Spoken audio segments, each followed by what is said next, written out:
Yes. What is up, people? This is your boy Nick from the Shank Club NFL. If this is your first time here, please hit that like and subscribe button. Really looking forward to this show. Took a few weeks off. Been seeing what's going on Twitter. And I thought, do you know what? I need to do a show. So I'm here to do a show. I've got some great guests lined up for you. Really looking forward to it. We are going to be talking Trey Lance jersey. Trey Lance, not a knockoff, $160 worth. But I'm a hater. Teddy, that one's for you. I'm a hater. Everyone knows I'm a hater. Also rocking the Roger Craig autoed hat because I'm a hater. Anyway, if it is your first time here, please like and subscribe. We take on all comers. We don't care. Taking on all comers. Paul. Good afternoon, Nick. I was going to say, I knew you were going to introduce me like that, buddy. So, good afternoon. Nice to see we're both suitably dressed for All About Trey. Trey area. Definitely all about Trey. How's your week been? Obviously, we haven't touched base like this for a few weeks. How's it been going? Yeah, it's been crazy. Obviously, as it says down below, Nick, 49 FFL UK has been crazy. Last couple of weeks, we've got our nice little flag that was flying out in Vegas. The Twitter account has gone mental, and I chuckled when you mentioned Twitter because I definitely saw a couple of tweets last night, mate, that you were involved in, shall one say. I don't know what you're talking about. Sorry, I was distracted. Breezy, I've sent Breezy the wrong email address. So I need to I don't know what you mean, because I never, ever get involved in Twitter spats. And that I'm quite disappointed, Paul, that you would bring that up, because I'm not controversial. I don't. I just don't do it. I just don't get involved in any Twitter spats or wars involving the one that cannot be named. And we will be getting into, let's just say 10. I'm not even going to mention his name. Let's just say we will be getting into a bit of number 10. And joining us as usual, as well, he's got his own show. I've been on it a few times, but normally I'm asleep on a Sunday when he does it because I'm old. Ryan, how are you, sir? What's going on, faithfuls? What's going on, Nick and Paul? What's going on, guys? On the road like always. Yeah, it's nice to do the shows. It's nice to do the shows on a Sunday with him, Nick, because he's not in the car. He's when I met Ryan, I'm only used to seeing Ryan in the car, like Harry Redknapp style, arm out the window. And yeah, good to meet up again, Ryan. Been a long time. Feels like anyway. Oh yeah. I'll be home soon. The thing about Ryan, he's obviously where he's driving to and from. The internet seems to have fixed itself, because back in the early days, he was like, you got that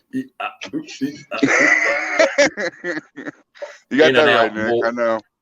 In and out more than a fiddler's elbow, as we would say this side of the pond.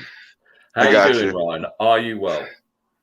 I'm doing well. I'm happy to be here like always, and love your show, man. You know I love being here. So I'll never give it up being on here. So well, we appreciate you coming on. And talking of coming on, and I know Paul's going to get all fanboy and ultra excited when I bring on the hype man of the Nitty-Gritty. He's had more shows than Wayne Newton has in Vegas. That's how much he's involved in it. Breezy, what's up, man? Breezy? What's going on, guys? How y'all doing, brothers? What's going on, Paul? What's good, fam? Good to meet up with you, Breezy, at last. I've been watching a lot of your content, and it's great to do a show together. So we're all ready to talk about our boy Trey. I like that shirt. I like it a lot. Okay, we got Nick in a Trey jersey. Something about to happen. Hell about to freeze over or something. Something about to go down. Breezy, don't start.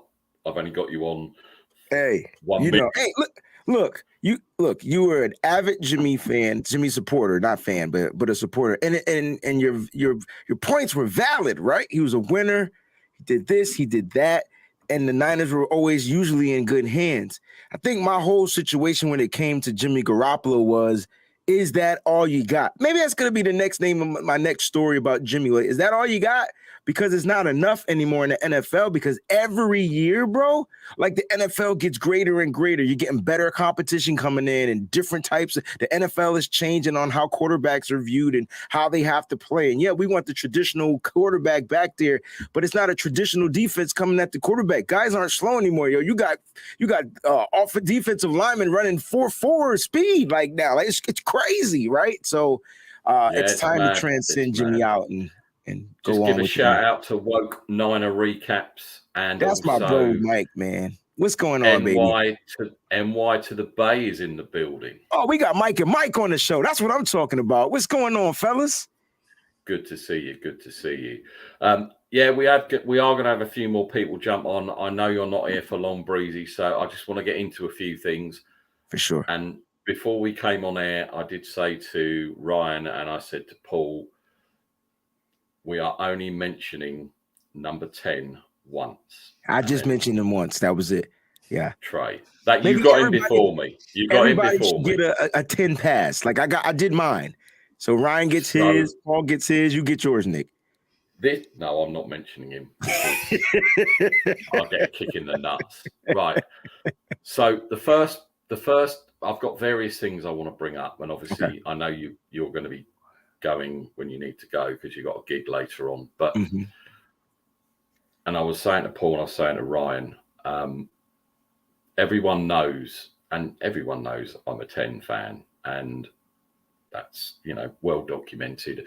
And I've been getting some heat from certain people, mentioning no names, because apparently I'm a Trey hater, and I wanted to do this show to put a few things obviously straight within. I say mention their names.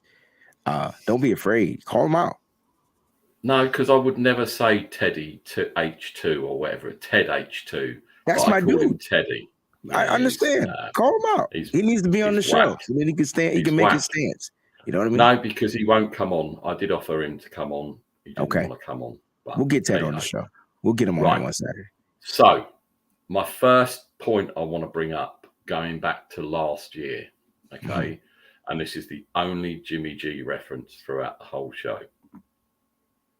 And I'm interested in everyone's opinion, and I'm really interested. Jimmy G was at 75%, so he had a bum hand, he had a bum elbow, he had a bum either knee or ankle, yet Trey still didn't start.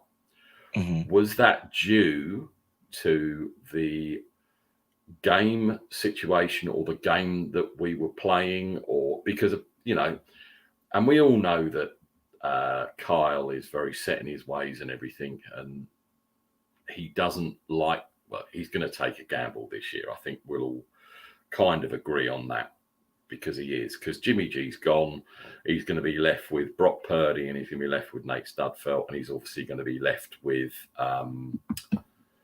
Trey Lance. So, and I accept Jimmy's gone. I get that. I understand. But I want your opinion, Breezy, first on why he wasn't put in last year. Even if you want to say week one, whatever you want, however you want to say it, spin it, whatever. Why wasn't Trey Lance inserted when everybody knew that Jimmy was cropped and Trey gave us the best chance to win? I have a few reasons, and that doesn't mean that any of my reasons are right, because I'm not Kyle Shanahan. But when I think about who Kyle Shanahan is and what he likes to offer and bring to the table, when Kyle drafts a player, he's not drafting a player for the right now. I tried to reiterate that at the draft party with John Chapman. Like, he's getting a player that's going to be ready 2-3 years from now, right? And so he's in that mode where he can develop and mold and shape a certain type of player that he feels fits his system. So you have to rewind back to when Kyle and John Lynch were first signed to this organization, and they became the general manager and head coach. Listen, they had money and they had picks, and they had to put the team in the best case scenario of competing. So they just drafted. They traded up. They were super aggressive. They got high profile players with bad reps. They got as many players as they felt that can fit this team and fit this unit, so that they can compete right away at such a young stage in their careers. And then as Kyle and as John started to settle in as the general manager and as the head coach, you started to see them draft a little bit better, right? They started to draft players that they felt like, like that can come in if they had to come in right away, and they were super developed. And the only player, in my opinion, the only player that they got 100% correct was Nick Bosa, but it just so happened it was because they had the second pick in the draft that year, and they knew that the other team wasn't going to draft, Nick, and so they picked Nick, and Nick was the hit on. You couldn't miss. You had to pick him. Bump that Quentin Williams crap. It was Nick Bosa 100%. And so as they continue to draft, you see them draft players that they can develop. Even Deebo Samuel in that same draft, who's drafted in the second round, wasn't a player I don't think the 49ers expected to turn into this Deebo. I know they knew what they were getting with him, but they didn't know he was going to turn into this mega star-studded wide receiver. So back to Trey Lance, because that's the question you're asking. Did I want Trey Lance to start right away? Yeah, I did, because I wanted him to start developing right away. But that's not what Kyle Shanahan wanted.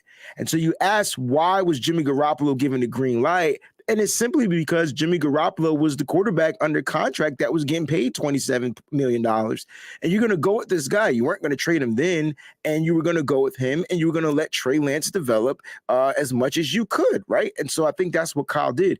And I don't think Kyle Shanahan wanted to put much film out there on his quarterback, Trey Lance. Kyle Shanahan knows who Trey Lance is. He knows his deficiencies. He knows his strengths. He knows his weaknesses. He knows everything he needs to know about Trey Lance. And he also knows that Trey Lance has the ceiling. And he also knows that Trey Lance is a super smart guy. So as far as Trey Lance grasping the playbook, that's one thing. I think Trey Lance got the playbook 100%.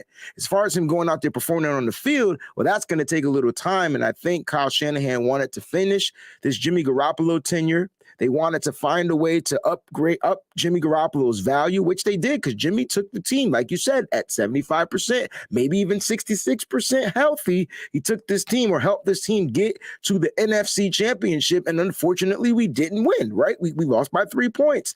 And so with Jimmy Garoppolo, we were contenders, we were winners, but that doesn't mean that we're not going to be the same exact thing with Trey Lance, even with the growing curve that Trey Lance needs to be to start. What's going on, Tony? And so I'm excited to see what Kyle Shanahan is going to do with Trey. I think the reason why Trey didn't play is only because of Kyle Shanahan. I don't think it had anything to do with him beating out Jimmy Garoppolo in camp, because Kyle Shanahan made it clear that it wasn't a battle at the quarterback position. He made it clear. He didn't want it to be. He made sure he let you know every week if Jimmy was healthy, he was the guy that was going to go out there. And the only way Jimmy wouldn't go out there is if he was unhealthy. And that's when we saw Trey Lance. Interesting. Yeah, I mean, that's obviously been a big bone of contention on Twitter, and Niners Twitter has been toxic madness. I mean, God, I can't wait for the season to start. Paul, your thoughts on why Jimmy was still in there, even though he had a bum arm, bum hand, bum whatever, couldn't play, is garbage Apollo or whatever they call him. What are your thoughts on it? Well, like what Breezy said, Kyle Shanahan took Trey Lance because he knew what he had. I've had a lot of time, Nick, over these last 3 months while I recover from my ruptured Achilles to absorb all the content from Breezy, Tony, Jason Aponte, Brad Graham. I've just been soaking it all up. I'm a fan in the UK who loves my team. I'm no expert. To quote Breezy, I'm no Kyle Shanahan. But Jason Aponte and Brad Graham were at training camp last year, and they said they were watching. Trey Lance was everything we thought he was going to be. And then it changed back to Jimmy Garoppolo. They put it back in place, and it wasn't a competition. And we went into the season and we got behind 10. And for me, it wasn't a knock on Trey Lance. You're right with social media, Nick. I have fans that are not 49ers, and they're coming after me in my DMs, on my mentions. Trey's overhyped. Do you think he's the next Patrick Mahomes? Do you think he's the next Josh Allen? Don't think any 49er fan that I know is saying that. What we're saying is this kid didn't play a lot in college, but I trust Kyle Shanahan. We've got the team. Rip the Band-Aid off. Put the kid in. He's 22. What's the worst that can happen? So for what my humble opinion's worth, Nick, that is the wisdom that I will share at the moment. What's the worst could happen? Twitter will go into an even bigger meltdown from the people that said that he wasn't going to be ready this year, etc., etc., etc. I get that. I understand that. Carly, good to see you back, brother. Haven't been on for a while. Glad to see you back. I also need to point out, I did offer a seat on this panel to the ex-New York Jets scout, whose name escapes me. We don't say his name on this show. No.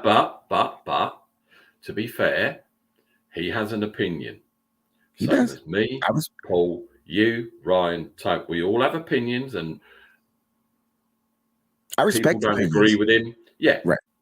We don't agree with it, but that's his opinion. I did offer him to come on. He politely. Well, he didn't actually respond, but I did have a bit of a conversation, and he promises me he's not trolling. Whether that's true or not, I don't know. Talking of New York in the building, got to welcome back the resident GM from the Nothing But Niners.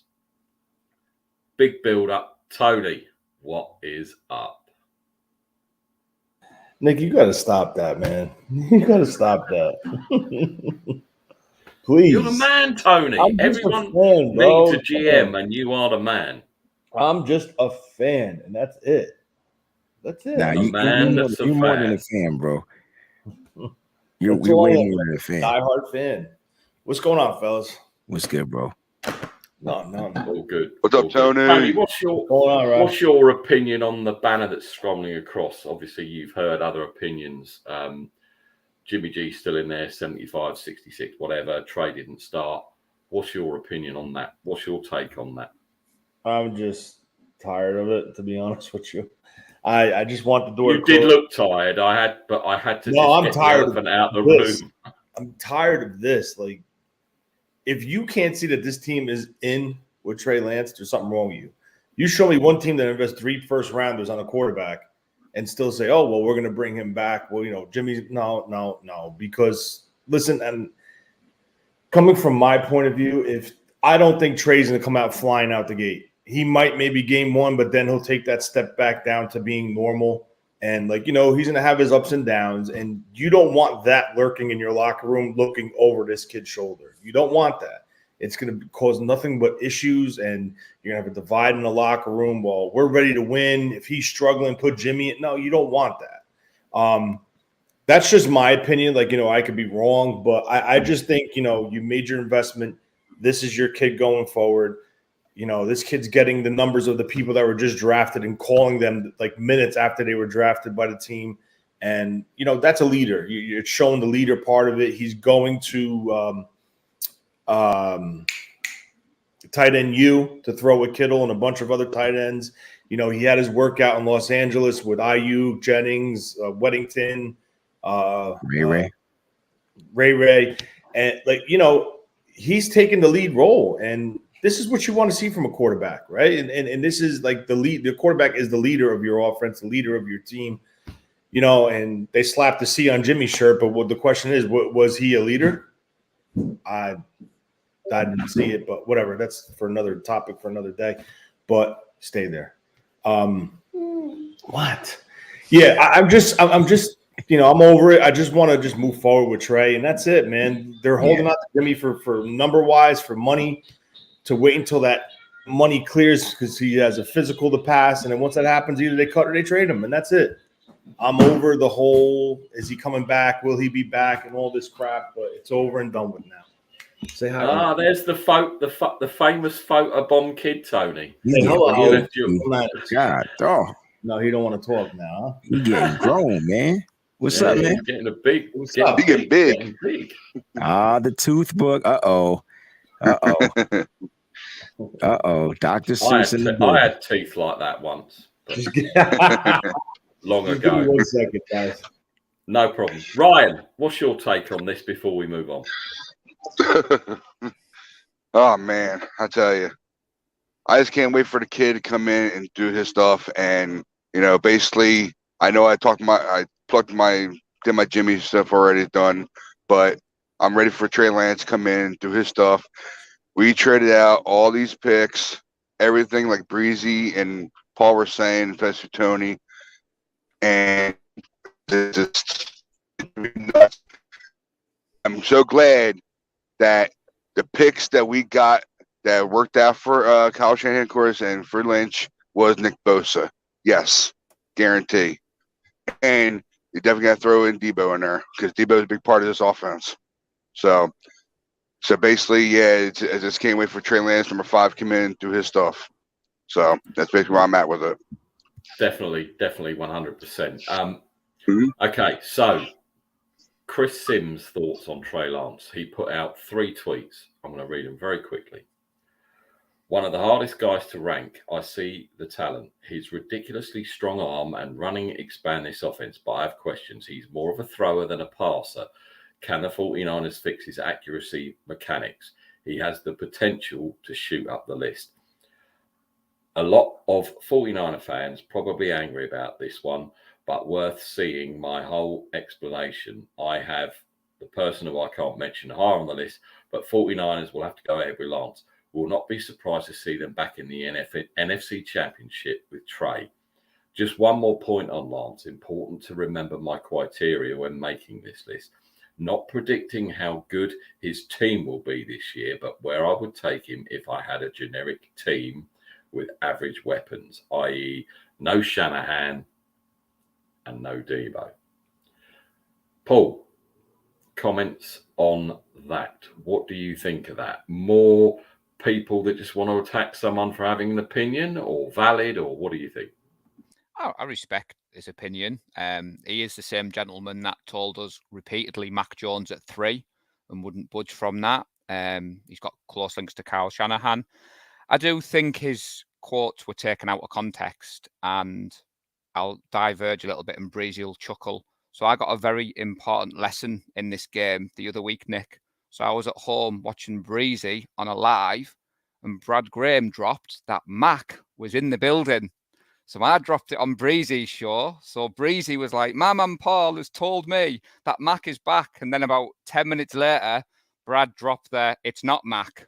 So me and Breezy had a little bit of an in-joke. And to be fair to Breezy, he outed me as his source. You know, he DM'd me and said, I'm going to drop you in a bit of banter. And my friends were chuckling because I had to own it with the return of the Mac. So when I saw the Chris Sims comments to answer your question, Nick, it didn't work me up. It didn't say anything that I didn't already know that people are saying about Trey.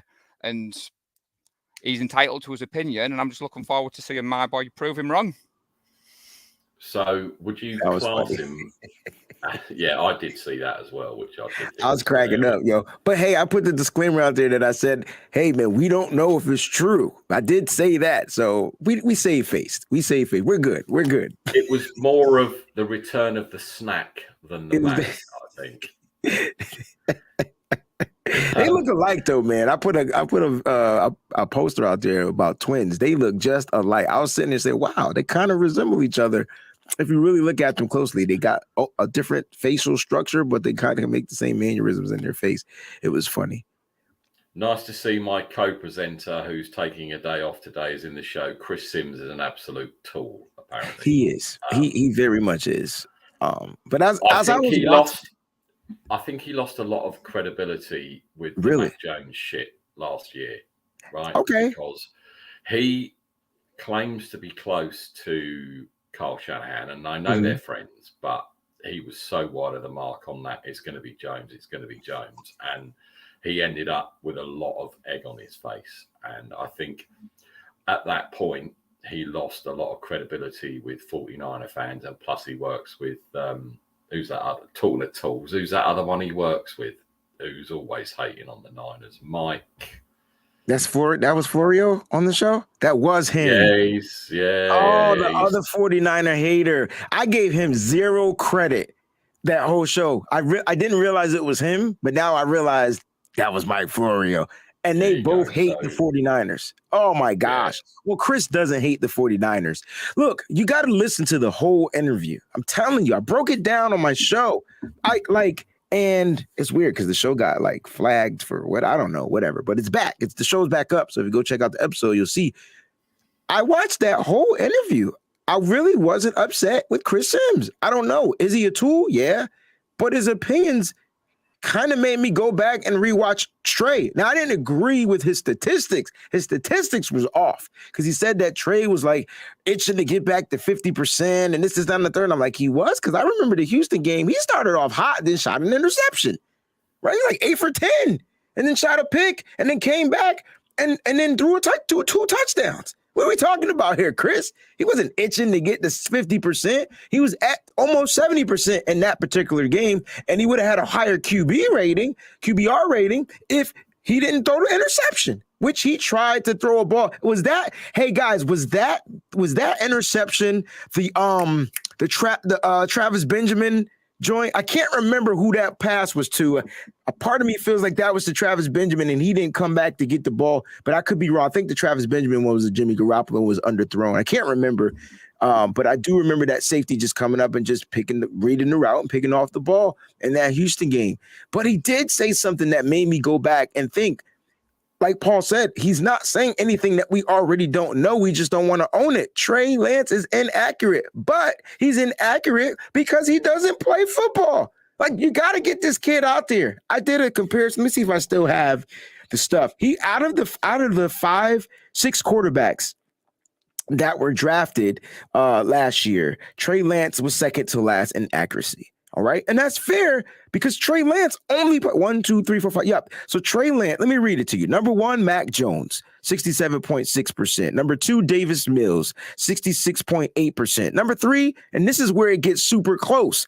3, 4, 5, and 6 were literally like 1 point something off from each other. Trevor Lawrence, 59.6%. Justin Fields, 58.9%. Trey Lance, 57.7%. And then Zach Wilson, 55.6%. They all were inaccurate. You know, the closest one to like Aaron Rodgers was Mac Jones, but he played the whole season. He got a chance to get equipped, to understand the game, to get caught up to speed. He threw a lot of short passes. Like, you get what I'm saying? So there was a lot of accurate throws set up for that. I also didn't agree with Chris, and I told him this in his Twitter. I hit him up. I was like, listen, I don't agree with that whole Shanahan, big play, special play thing. Shanahan was calling plays. He had some inaccurate passes, but he had some really good passes. And let's not forget that not everybody can throw the ball across the field to the opposite side of the field to a wide open wide receiver. 9 times out of 10, Tony, correct me if I'm wrong, quarterbacks aren't even looking across the field. They're looking straight. They're not going to throw the ball all the way back across the field to hit a guy wide open like Deebo Samuel to score a touchdown. So Chris took a lot of stuff, like Paul said, out of context. He probably was mainly going off of statistics. So statistically, he was inaccurate, but he doesn't look like he's going to be that way as long as he plays. Why? Because we watched him progress from Seattle to Arizona to Houston. He got better. And so if he's getting better, that means his trajectory is going up. And so, I'm not even mad that he put him at 31. I feel like that's fuel to his fire. Trey Lance should put that in his backpack of fuel and say, hey, you know what? They got me ranked low. Remember when Colin Kaepernick did that? Then he got the Beats commercial and blah, blah, blah, blah, blah, and all that type of stuff. Got to block out that noise, Trey, because it's going to be, they're trying to change the narrative on Trey Lance to make him seem like he's this bad guy. He's a poor quarterback. He's going to be a bust. How can Trey Lance be a bust after 2.5 games? I will never understand that situation in my entire life. 2.5 games, he's a bust? Come on, y'all. I can't see it, but as the show name suggests, overhyped or underhyped, and obviously that's why I wanted everyone's opinions, because I'm sort of straight down the middle with it. I don't think he's over or under. Got you. Some of the things I see on Twitter about proclaiming his ass to be the next best big thing, I can't, until he shows me that more than what he's shown me, I can't fully say, and I'm not calling him a bust, so don't anyone put words in my mouth. I'm not saying he's a bust. He will not be a bust. I got you. I agree. He needs to show me those, as you say, those not wow moments as such, but he has the wow moments. He needs to show you the consistent moments. I think that's what you're looking for. Exactly. I mean, and as I said, and Ted, bless his heart, little Teddy. Let me just bring Ron in. There you go, Ron. How you doing? I'll come to you in a what's second. up, fellas? How you doing? What's going on, brother? Yeah, good. My thing was, in the first half of the Texans game, he had happy feet. He was inaccurate, and he wasn't very good. The second half, he showed me what he can do, or flashes of what he can do, and I was energized by what I saw. I wasn't enamored in the first. I wasn't. I can't say I was, because I wasn't. And Teddy's big thing was, and it's out there in the Twitterverse, that I'm a hater because every little mistake he made. Now, he made mistakes, but I guarantee you, if that was the one who can't be mentioned, number 10, Ted would have been all over my ass. Oh, he's inaccurate. He's missed this. He's done that. He's this. He's that. And he didn't like it when I came back. I hear you, bro. You know why, though, right? I just want to make sure you understand why. Do you know the why he would have did that? No, go ahead, because he wants me to be wrong, I'm guessing. It's not about you being wrong. I'm just trying to explain to you the why. So the why would have been this. when you have a quarterback that's been in the league for umpteen years, like a Jimmy Garoppolo, he shouldn't be that inaccurate, right? He shouldn't be missing those passes. He shouldn't be going through the bumps, the bruises, the ups and downs of football, because technically he should have seen at least 8 years worth of football. And so when he's still making those same silly type of mistakes that a rookie is making, I think that was his argument. And I can't speak for Ted. I'm not sticking up for Ted, even though that's my dude. All I know is if he was clapping back at you, it had to be because, dude, you're coming at me. At least if that was me, I would have been like, dude, he's a veteran. I expect that from the young guy. Think about our kids, right? We expect our kids to mess up, right? They're going to mess up. We can tell them, yo, if you do this, this, and this, you will get this. And they'll be like, oh, yeah. And they still going to do, they're learning. So they're still going to mess up, right? So with Jimmy Garoppolo, if you tell a veteran, an older kid, right? Somebody that should understand they've been through some stuff, they've seen things. If you have them do it, you expect them. Your expectations are a little bit higher, and I think our expectations were higher for Jimmy Garoppolo because he's been with this organization for at least 4 or 5 years. He's been in the league for 8 years, and so you're expecting Jimmy to come out there and be lights out with mess ups. Nobody's perfect, right? No, everybody's gonna throw interceptions, but you don't expect him to mess up the same way every freaking game. And I think that's what it was with Jimmy. Like, he kept making the same mistakes. At least Trey was making mistakes and didn't make the same mistake. He threw the interception and didn't throw it again in that same type of coverage. Like, he learned from it just like that on the spot. And I'm not comparing apples to oranges here, but I think for Trey Lance, I'm not saying he gets a pass. I don't want him going out there making mistakes, but I think at such a young stage in his career with no football experience, pretty much, you know, I think we should be able to be like, all right, we know our expectations, he's going to mess up. Now let's help him learn from it so we can build him up. That's the thing that troubles me the most about the hype he's getting. I personally think everyone is overhyping him. Overhyping who? Trey Lance. To an extent where it's getting ridiculous. Whereas, you know, and Chris has just said there's lots of pressure. There is lots of pressure. And most of the fan base are creating that pressure. And he's going to be the next Josh Allen. He's going to be, you know, he's being compared to Mahomes. He's being compared to Josh Allen. That's not the fan base, bro. That's not us doing that. That's the media, right? The media's creating. No, I've seen, I've seen it. And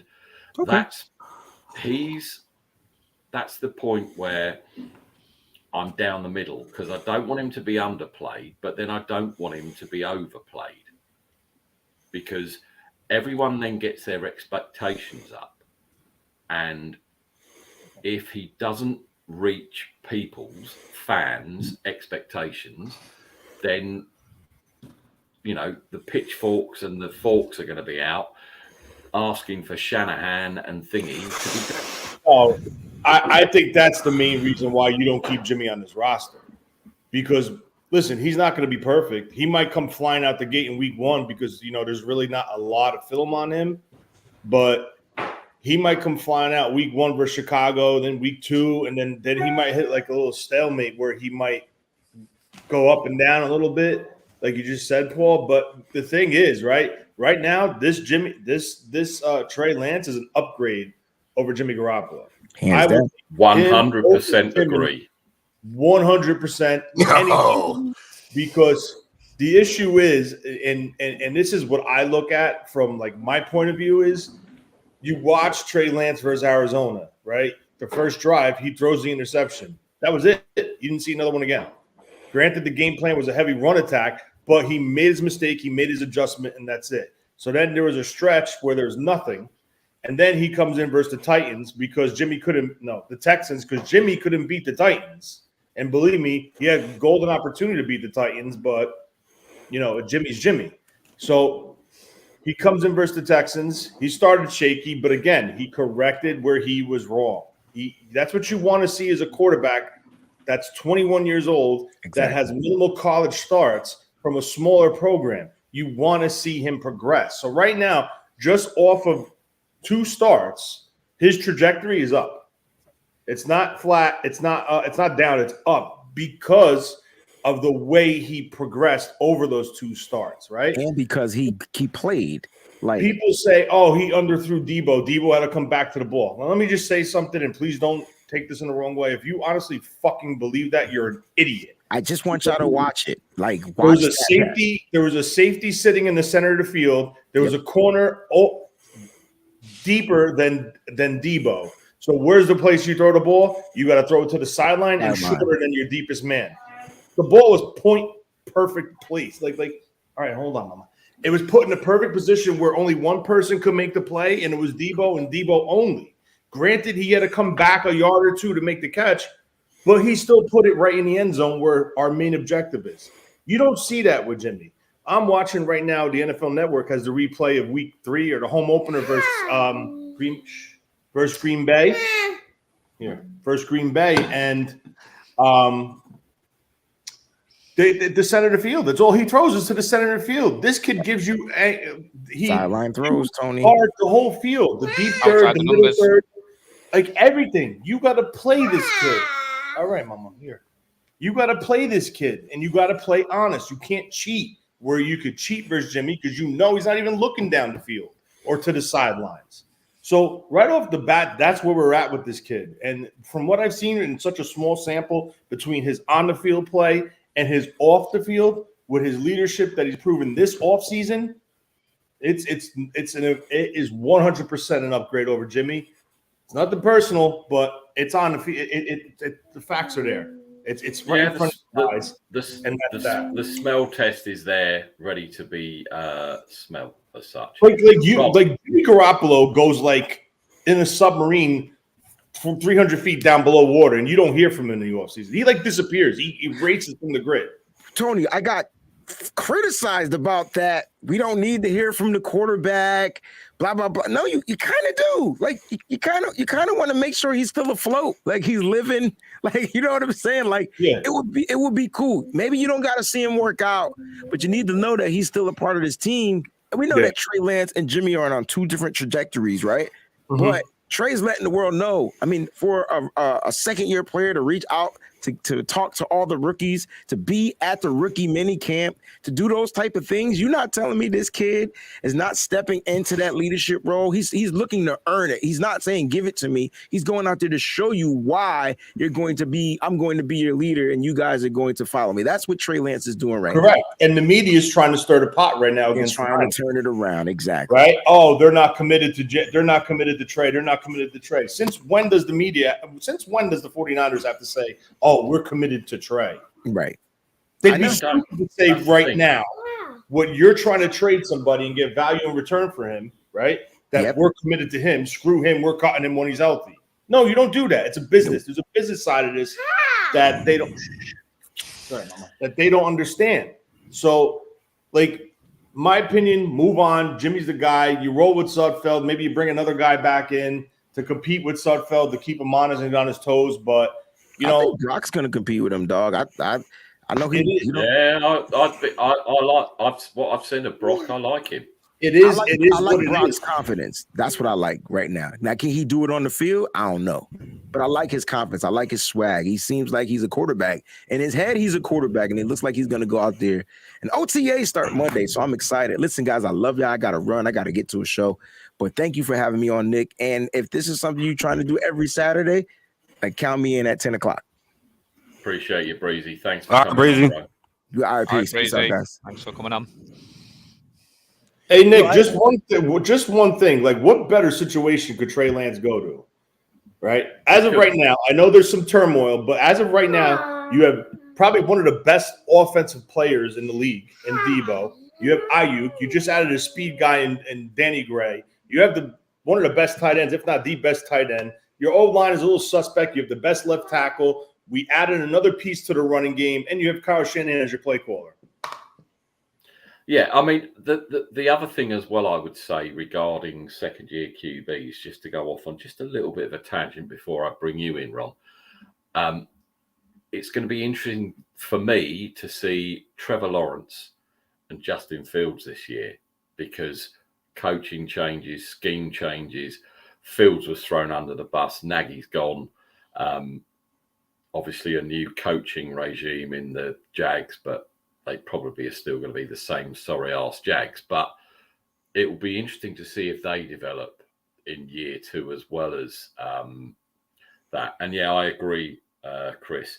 The mention of Trey generates clicks. It does, because he is box office. He's got the potential to be big box office.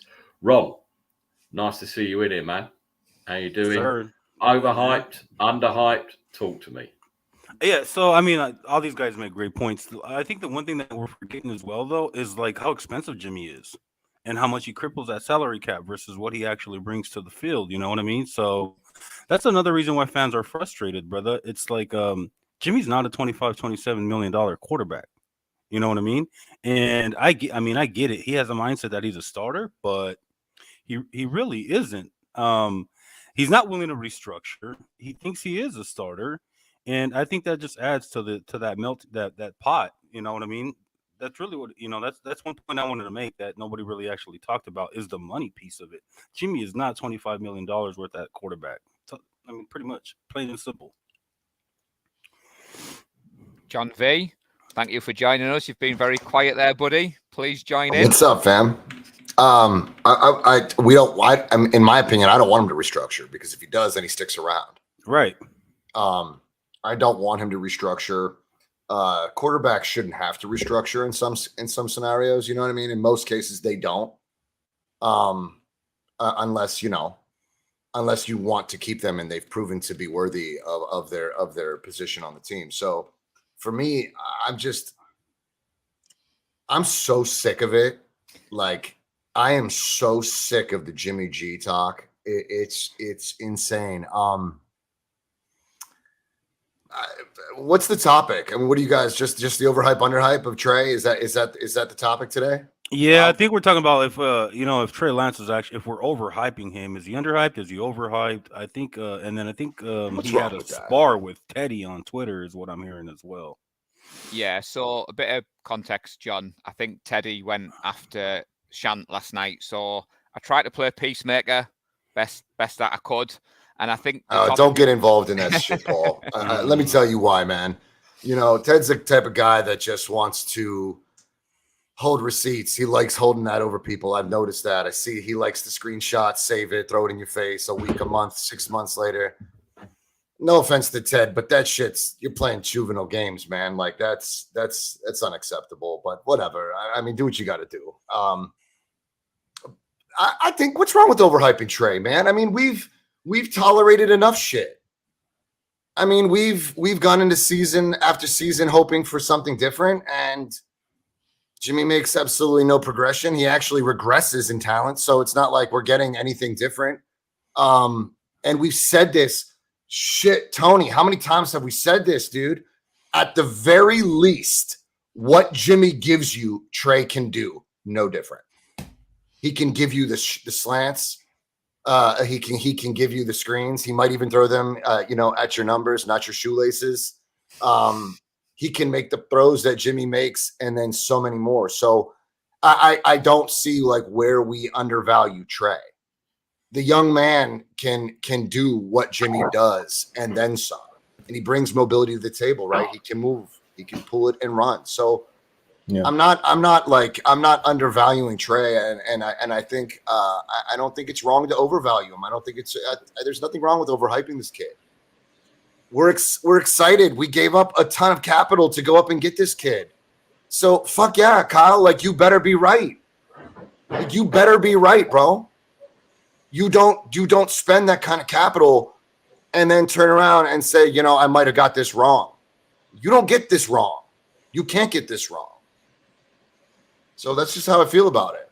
See, look, so that's what gets me, though. And I'm sorry to cut whoever off, but look, that's what gets me, though. As a fan, should you not be hopeful and hoping that this 100%. Kid's going to work out?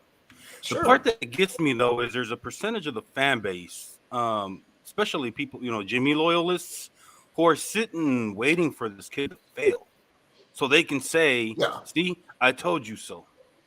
But that's based off the media, Ron. That's based off the media. No, I think the media pushes. I think they're genuinely Jimmy loyalists. Like there's people who don't see the way we see Jimmy and how he plays football. I've argued with these people. I've had them on my show.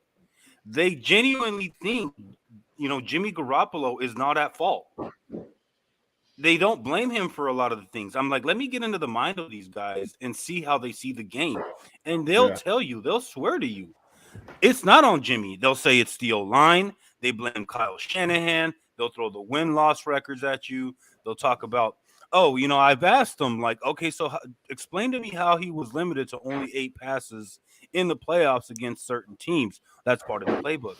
We're a run-first team. So they use the opposite of what we actually use. Is like, no, he was shut down. Like, they didn't want him to throw. No, they're going to tell you that was part of the game plan. That's what we do. That's what gets me. It's like some people are more focused on being right than actually like getting behind the train and saying, all right, let's roll with this kid. That's the part that gets me. Yeah, they're obsessed with the numbers, right? They're obsessed with the win-loss, with the completion percentage. Well, if I got to throw the ball 5 yards every friggin' attempt, my completion percentage would be through the roof too. Or right? 5 yards, 5-yard passes, yeah. If you're playing with a stellar defense like we had, right, that could carry you with a run game and the creativity of the offense where you could disguise and mask Jimmy's weaknesses, I'd be successful too. But the problem is, and it always comes right back to this, all right? There is a reason why this team sniffed around quarterbacks after the Super Bowl. Exactly. After being in the Super Bowl, they were immediately sniffing around quarterbacks. Like Tom Brady was that one. Then the following year, Stafford, this, that one. Andy Dalton, they were looking at. Like, Jesus Christ, like what are we doing here? Like, you're sniffing around every quarterback. And I say it, and I'll say it again. If they could have got out of Jimmy's contract because they did not have the out that year, Tom Brady would have been the 49ers quarterback, and it would have been no questions about it. But they couldn't move on from his salary. There's no way around it. I want to puke every time we say that. Yeah, but it's fact, Makes man. me sick to my stomach. You're not alone, bro. Facts. Like then you get the people that fight with you and argue with you, like you just said, Ron. Right? Oh, look at the Minnesota game. They didn't have to, they didn't run. They stopped passing because they had such success with the run game. Jimmy Garoppolo threw it right in the numbers of Eric Kendricks twice. Yes, twice. Once of them he caught. Twice. After the second one that he dropped it was a wrap. That's it. He went right to the ground game. Then versus Green Bay, they ran. They passed 8 or 9 times. Right. Every damn playoff with this guy, it's the same thing. He shits the bed. He doesn't play well in the playoffs. He restricts the offense in totality. Like again, you call me a Jimmy hater. No, I'm a 49er fan. I want to see this team win. And if Jimmy's the reason why they're not winning, then he's got to go, and I will call him out. Now, is Kyle perfect sometimes? No, he has his flaws. Mm-hmm. But if you look at the moves that they made, right, since that Super Bowl that they lost to where we are now, this team's ready to go, and it has a change of philosophy. They have a quarterback that can not only make plays with his legs, but he can extend plays. He can roll to the right and keep the pocket open and let these receivers break off routes to try to get a split second to show their numbers, right? And he fires a ball in there. Perfect example was that Ayuk throw to the sideline where he put the ball in only more like a window, probably like this, and Ayuk made the catch. I've never seen a throw like that before. And everyone's saying, oh, Trey's not in, and he's not experienced. He hasn't game experience. That was the quarterback that made the throw, not Jimmy. He made that throw. I've got one question. Sorry, Tony. One question before we move on to the next thing. And this is for this season going forward with Trey Lance starting.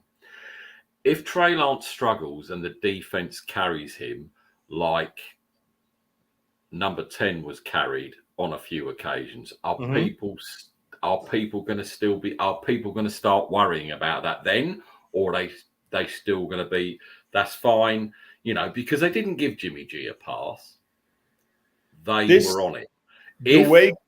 It happens, that if it mirrors what happened and Trey struggling and then the run game takes over, etc. And I'm just playing devil's advocate, as I said on Twitter.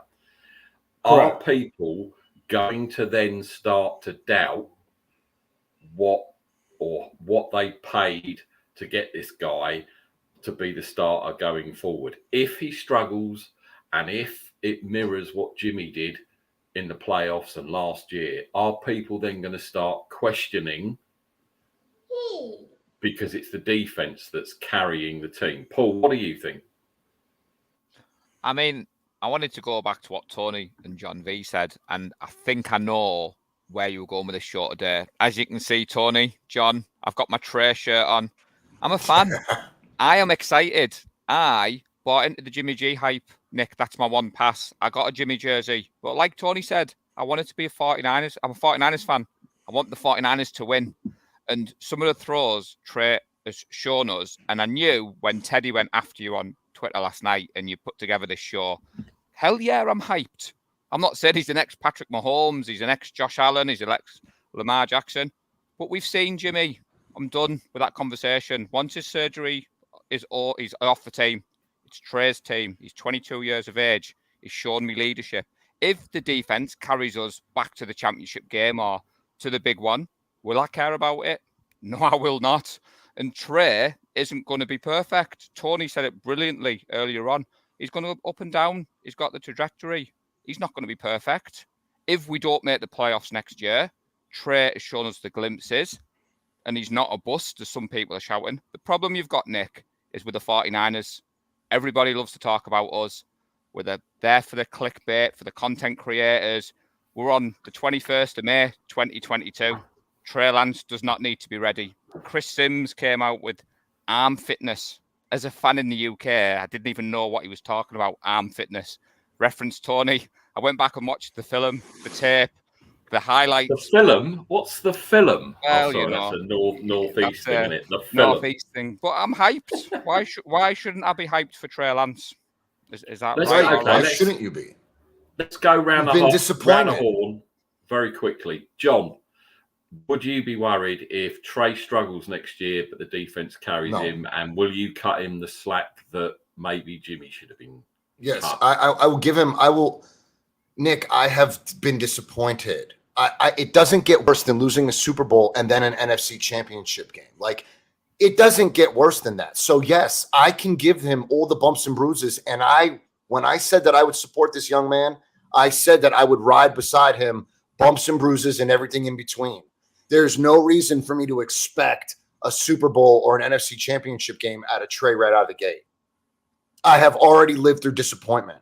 So now it's time to see what Trey can do and to accept him for what it's going to be. It's going to be a developmental thing, man. There is going to be a bump and bruise. We know this. He's going to throw picks. You know, he might take a sack. He might take less sacks and might throw less picks. I expect the run game to be a little bit more, I think we'll be run heavy. But that's okay. Like, I'm not sitting here. I'm not going to be tripping if Trey loses a game. I'm not. Just not. I understand what comes with the young quarterback. In my mind, he's still a rookie quarterback in his second year because he hasn't started, right? He's still learning. So I'm ready. I'm ready for this. And I have absolutely no reserve fears. I'm not. I will be okay with however it goes. I'm excited to see what he can do, and I certainly won't be sitting there watching games if he throws picks that Jimmy threw. If he threw the same sort of picks that Jimmy threw, I'd be like, fucking hell, here we go again. But if he's trying something and he's trying to fit something in where only he can do it and someone's going up for it and it doesn't work out, as you say, I want more. I can't believe he's made that throw. Like when Aaron Rodgers, when he beat the Niners on it was either Thursday night or Monday Night Football, whenever it was. And it was like, you knew he was going to throw the ball down the field. That's the excitement that I think everybody wants from Trey. Not so much with his feet, but with his arm and escapability and extending plays and throwing 40-yard bombs and things like that. And that's the thing, and I can honestly say this year, I'll sit in front of the games and I'll be more I can't believe he's done that. As in, what a great throw to fucking hell, he's thrown another dumb interception. And that's what I'm excited about, Tony. Nick, real quick. You see, you just made a valid point, right? Let's take it back to the Arizona game with that first interception, the first pass attempt he threw, or second. He wanted to make a play so damn bad downfield, and he just ripped that ball. And that's where I think Trey needs to learn how to, put juice on it or put like just a touch on it. And that's the one thing he has to learn, right? But you saw him, he rolled out the pocket and he ripped that ball right to Travis Benjamin and went right over his head and it was intercepted. But then we talked about it earlier, the adjustments that he makes, right? He threw that pass, interception, came back, I think, several drives later, 3 or 4 drives later, and then he threaded the needle right into that window to Ayuk. So it shows you where he's at. He sees the mistake. When he threw the interception, he kind of put his head down for a minute. He tapped his shirt, like he tapped his pads and said, "That's on me." He doesn't do the shit Jimmy does, like that smile and he's shaking his head off the field, which let me tell you something. None of you guys watch the game with me. I get so mad when he comes off the field with that smirk on his face. There's nothing more that aggravates me and like makes my blood boil when he smirks after throwing an interception. Like I lose it. I have zero tolerance for that. You're whatever, but we're not talking about him anymore. But to Trey with this topic, the topic of the show is Trey, like I said earlier, shows where he makes his mistakes. It shows where how he learns from his mistakes, corrects them, and that's that. And now just one thing just going forward is this roster right now is built to make this transition easy for Trey, right? They went the last 2 years of their draft. What did they do? They doubled down on offensive linemen, 2 in each draft, 2 corners in each draft, and they took a running back in the 3rd round of each draft, right? Last year they showed Debo as a running back, granted because the depth sucked. Everyone was injured. Mostert got hurt on the second carry of Detroit in week 1. You got to strengthen your running back room. So now not only is the tape out, which Kyle, I'm kind of glad he did this, but I'm kind of upset that he did it on the other hand, because now Debo's pissed that he doesn't want to play that role as a running back. But it puts something else on tape, like Debo in the backfield. Like you saw it versus the Rams in week 17, where Jimmy actually threw the ball past 10 yards, but it was the game tying or the one where they took the lead where they hit Jennings in the center of the field, like on a post. That play was all because of Debo motioned out of the backfield and all the way to the sideline. It opened up Jennings. You saw the safety's like, oh, shit, what are we doing? What are you doing? He snapped the ball and Jennings was wide open. That's the chess piece that Debo's become. And it's only going to make it easier for this kid. Now, you have a quarterback that's going to show that they could attack downfield. This is going to open everything up for this kid. And the way they built it and the way they did this strategically, you got to give them credit. And granted, this is on paper, right? We're talking on paper and projections. It's not shown yet. But how many times have Kyle been stuffed on 31, 32, 33? You're pulling your left tackle, Pro Bowl, Hall of Fame guy across the formation to lead on a run block. Like, you don't do shit like that. So what do? You invest in 2 bigger guards, all right? And you get a 220-plus pound back with excellent vision and run. And once he makes that, he sees that hole, he commits, and he drops his shoulders, and he barrels people over. This is what they want. They want to add that physical toughness, because I'm going to take it back to now to the NFC Championship game. And if you guys recall, Troy Aikman said the Rams practiced all week in pads, and they were going full, like live banging in the trenches. And they actually outplayed the Niners physically in that game. So what did the Niners do? Okay. Got bigger. With a 298-pound guard. Laken Tomlinson was 315. So guess what we're going to do? We're going to put a 320 guy and a 320 guy. And now we're going to out-physical you. And now we have a 220-pound moose coming with a full head of steam instead of a 205-pound back. They're building a physical monster up front, and it's only going to benefit Trey, in my opinion, the way I see they constructed that roster. That's definitely good to hear, because obviously the people they've drafted, and you've got Aaron Banks still coming, you got him coming forward, etc. yeah, I mean the future's bright. Whichever way you look at it, the future's bright. Quick thing here from Carly. I think Trey can give us the same production Jimmy gave us. Defense can no longer cheat, and we have a QB that can attack all areas of the fields.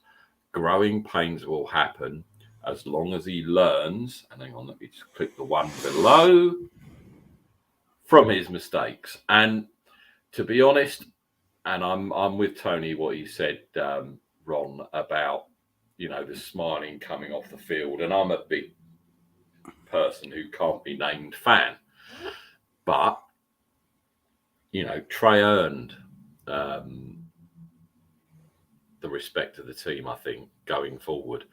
And every day there's stuff on Twitter about Jimmy not doing this, but Trey doing that, and Jimmy did this, and Trey hasn't. And Jimmy's living rent free in everyone's head, Ron. Everyone's head. And do you know what? There's going to be the biggest Twitter party ever when he's cut or traded. And then what are we then going to moan about then? What, Ron? You tell me, what are we going to find to complain about? You've got that Jimmy artwork, and I'm sorry, I can't remember the person that does it until he's traded. And there's been some classic pieces of X amount of days since Jimmy's been traded artwork, and certain people are going to just be, oh, what are we going to talk about now? In fact, I think probably the whole 49ers Twitter will be, Jimmy's gone, let's have a party for 24 hours. What are we going to talk about then? Who can we complain about? I think we're still going to complain about the same thing. I think we still have a percentage of the fan base that's just sitting and waiting for Trey to mess up. And they're going to come right back to that. See, if Jimmy was still on the team, and then the whole brawl is going to break out. We still have that argument with people. I posted a tweet yesterday about Steve Young, and we still have Montana loyalists coming at me for posting the Steve Young picture. I think it's still going to be the same thing. People are just waiting for him to fail. Bro. Man, I got to tell you, Ron, my Twitter is not. I like either the Jimmy G loyalists don't follow me, or I've managed to mute the majority, or if not all, because I don't see it on my timeline, man. I see others mentioning that they're feuding with Jimmy G loyalists, but for the most part, I've cleaned that shit up. I don't want it. I don't want to hear about it anymore. You get what you get. You've seen what we got. We lost the NFC Championship. We were trying to get downfield to kick a field goal and tie up this game and try to go into overtime and win one to go back to the big show. Jimmy took that away from me with a ridiculous, just some trash. I'm just there were times I wanted Jimmy to pick up and run, and he would not do it. There's times where I'm like, dude, why didn't you just run? Why didn't you try to run? Why aren't you running, bro? Mm-hmm. He's just a one-read pony, man, and I'm tired of it. Of it. And a lot of those fans that you're talking about, bro, they don't indulge in the content. They don't watch the shows. They don't listen to the podcasts. They don't absorb as much content to get as much insight from all different. There were days, dude, that I absorbed so much content that I saw it from so many different perspectives, and I learned different aspects of the game that people were trying to explain to folks. They were like, if you don't understand, this is what you need to pay attention to. That Sunday game, that next game that I watched, I'm like, oh my God, bro, I see everything they're talking about. And these folks they're casual fans, Ron. They're not, these folks that are coming on your show, they're casual fans that only probably check the Google stat and see where they're at and what quarter, what's the score. They're not absorbing content. They're not understanding the position of the quarterback and the deficiencies. They're not seeing that Kyle went to a Super Bowl and masked all of Jimmy, carried him there. Kyle carried him there. The defense carried the team, but Kyle essentially held his hand and flirting with quarterbacks because I don't know that I can do this again. And that salary made it so that Shanahan has to go back to the lab and figure out, how am I going to do this same thing I did all over again and fool all of these coordinators? And Mostert gets hurt, we lose that outside edge. We don't have that speed to commit, and to get into the secondary and burn them. We lost that. So we got to utilize Debo. It was so sad that like we should be able to mix and match our positions and fool the defense and do trickery. But we relied on that Debo shit. Like, we made him carry us 5 games into the postseason. Like, we can't just mix it up and do some fun shit. You know what I mean? Like, they're not expecting that. Like, let's do that. Like, this is what we have to do. Like, we have defenses stacking the box, taking away every throw from Jimmy. You're not going to throw the slants down the middle. We're going to make you throw deep. There's no accuracy and there's no depth in Jimmy's pass. And the Jimmy G loyalists just don't see that. They're just like, he's a handsome guy. He's a nice guy. He doesn't make headlines. He's good for this team. Fuck that. Sorry, T. I'm over it. Like, he's deficient. He can't do what he's supposed to do as a quarterback. There are other receivers on the field that he cannot hit. We are watching him throw into double and triple coverage. You watch a Jimmy G highlight, every pass is going into double coverage. Essentially, we're making the catches, but the coverage, dude, what are you doing? And you can see him focusing on one particular receiver. He's not the IQ of Trey is what I'm looking forward to. People ask me, what are you looking forward to the most? It's his football IQ. I want to see Trey process all the receivers. I want to see him read the defenses. In NDSU, he got to call protections and he got to change shit. He got to do shit at the line of scrimmage that most quarterbacks don't get to do. I'm looking forward to it. I'm looking forward to it. They trusted his IQ at that school. And I think that Kyle is just a big guy on intellect. I think that Kyle loves intellect. So if you're smart and you understand the game, I mean, sky's the limit. I will tell you that the majority of the people who come on my tweets don't follow me. But I do have a small circle of Jimmy loyalists. And I was intrigued to bring them on, or I'm always intrigued to talk and pick their brains on why it is that they see it that way. And 9 times out of 10, they're going to point at the stats. Jimmy's a top 12 QB. His completion percentage, they're going to swear up and down. I don't care if it was a 2 or 3 yard pass. It's his completion percentage. They're going to point at the stats. They're going to point at the wins. They're going to point at the losses, at the postseason wins. And that's what they're going to point at. And if you pay attention to how the offense operated last year, I believe we were 26th in the league in passing attempts, but we were in the top 10 in touchdowns. That tells you a lot of that was yak yardage, but they don't see it that way. And that's why I kind of like to entertain these guys, is because I do want to know how their mind works and how they see the game, and they see it. Imagine if that stat was taken away from the quarterback. Imagine if those yak yards, if those passes behind the line of scrimmage or at the line of scrimmage were not reflective of the quarterback. What would they say then? Right, and that's exactly why I like to bring those stats out, because it's subjective. You and I can see it this way, and then they see it the other way. But it's obvious that the organization and the front office see it the same way we do, or they wouldn't have mortgaged the future. And that's the part that I have a hard time understanding is it's obvious that Kyle, John, and the entire 49ers organization see it the same way I see it. Or they wouldn't be looking. If Jimmy's so good, they wouldn't be looking to replace him. I mean, but that's what you get. But to answer your question, Nick, as far as my expectations on Trey, will I be disappointed? No, absolutely not. So, I've already given this kid the same way I gave Jimmy the benefit of the doubt. I'm giving this kid 2 to 3 year window, and you got to think about the opponents we play next year. It's a brutal freaking schedule, bro. It's a brutal schedule. So, I mean, if he goes out there and throws, I mean, he's not going to throw 5 picks in a row in training camp. I'll tell you that much. But I mean, it just depends on how bad it looks. But no, will I be disappointed? Absolutely not. I already have us at 10-7.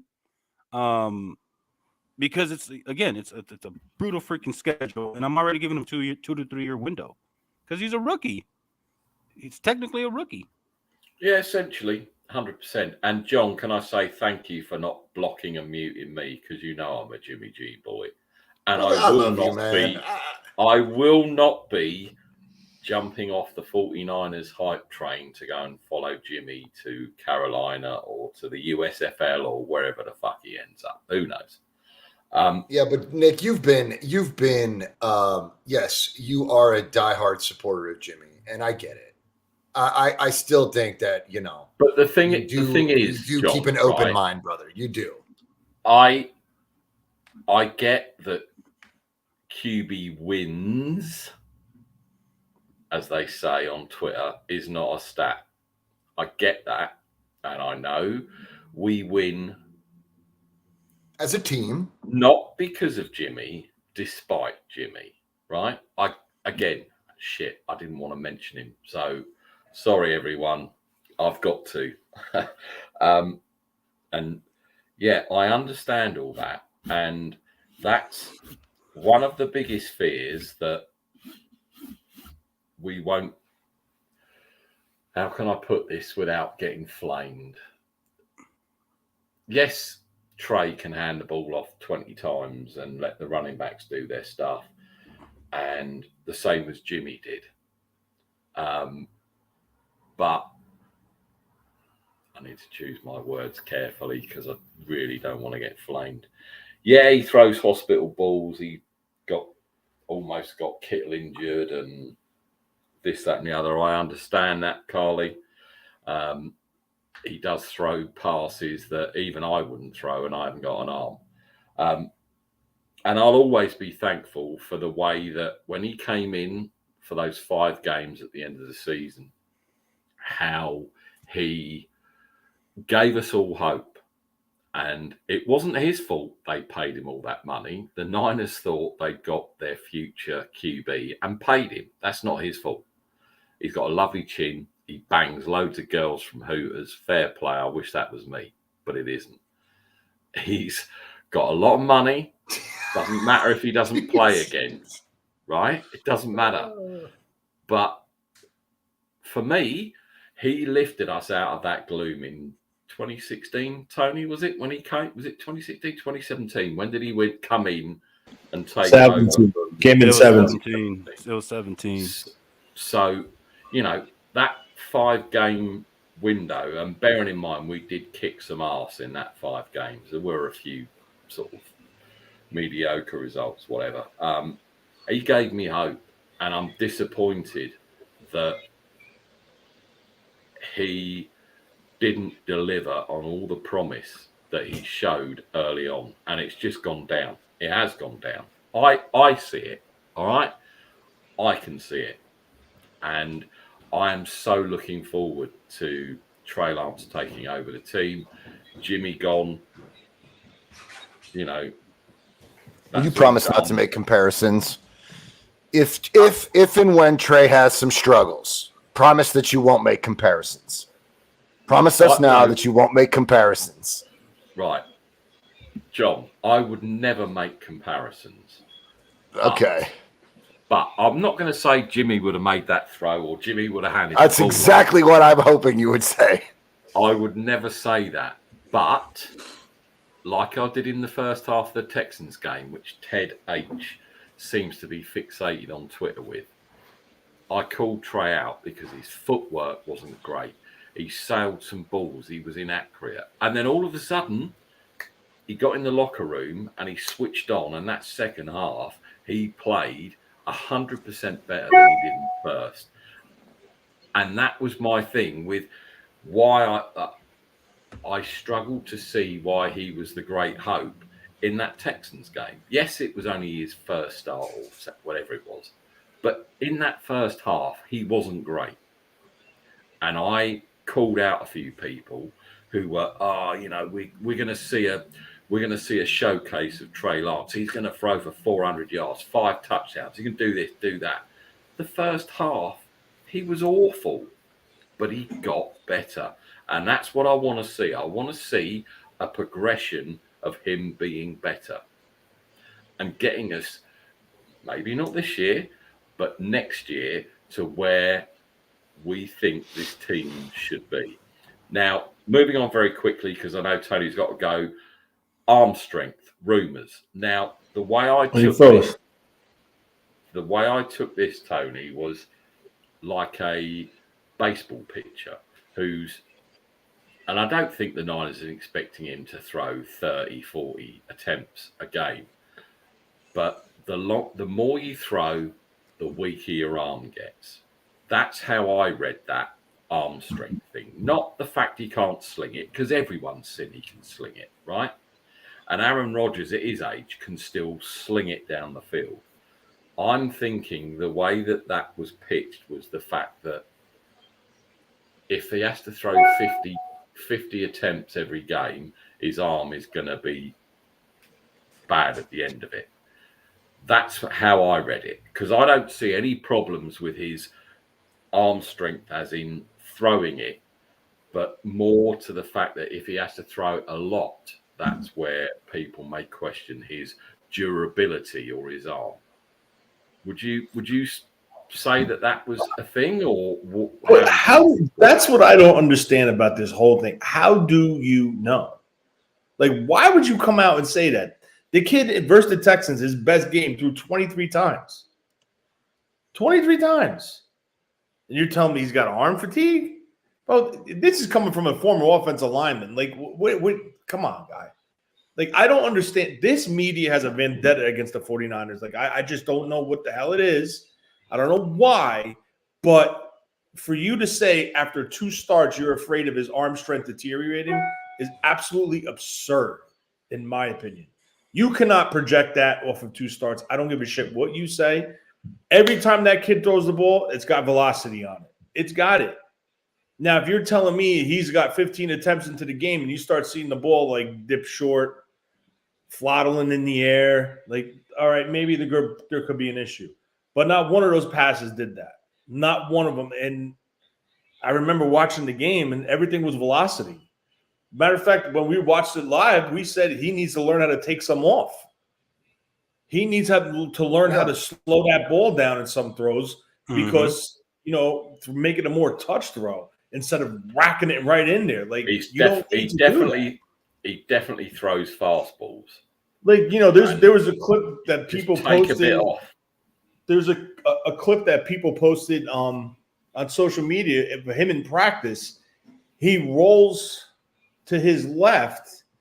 His body is facing the sideline while he's rolling. He flips his hips around and launches a ball from this throwing point. And the ball was a tight spiral in between 3 people. Two defenders, 1 receiver. It split the defenders on a tight rope. Like, that shit ain't happening. There's no arm fatigue. Like, that's got to stop. But, they're just trying to nitpick right now. They're looking for anything to talk negative about the 49ers. And I got to be honest with you. If it was that negative and they were that concerned, why do we have 5 primetime games?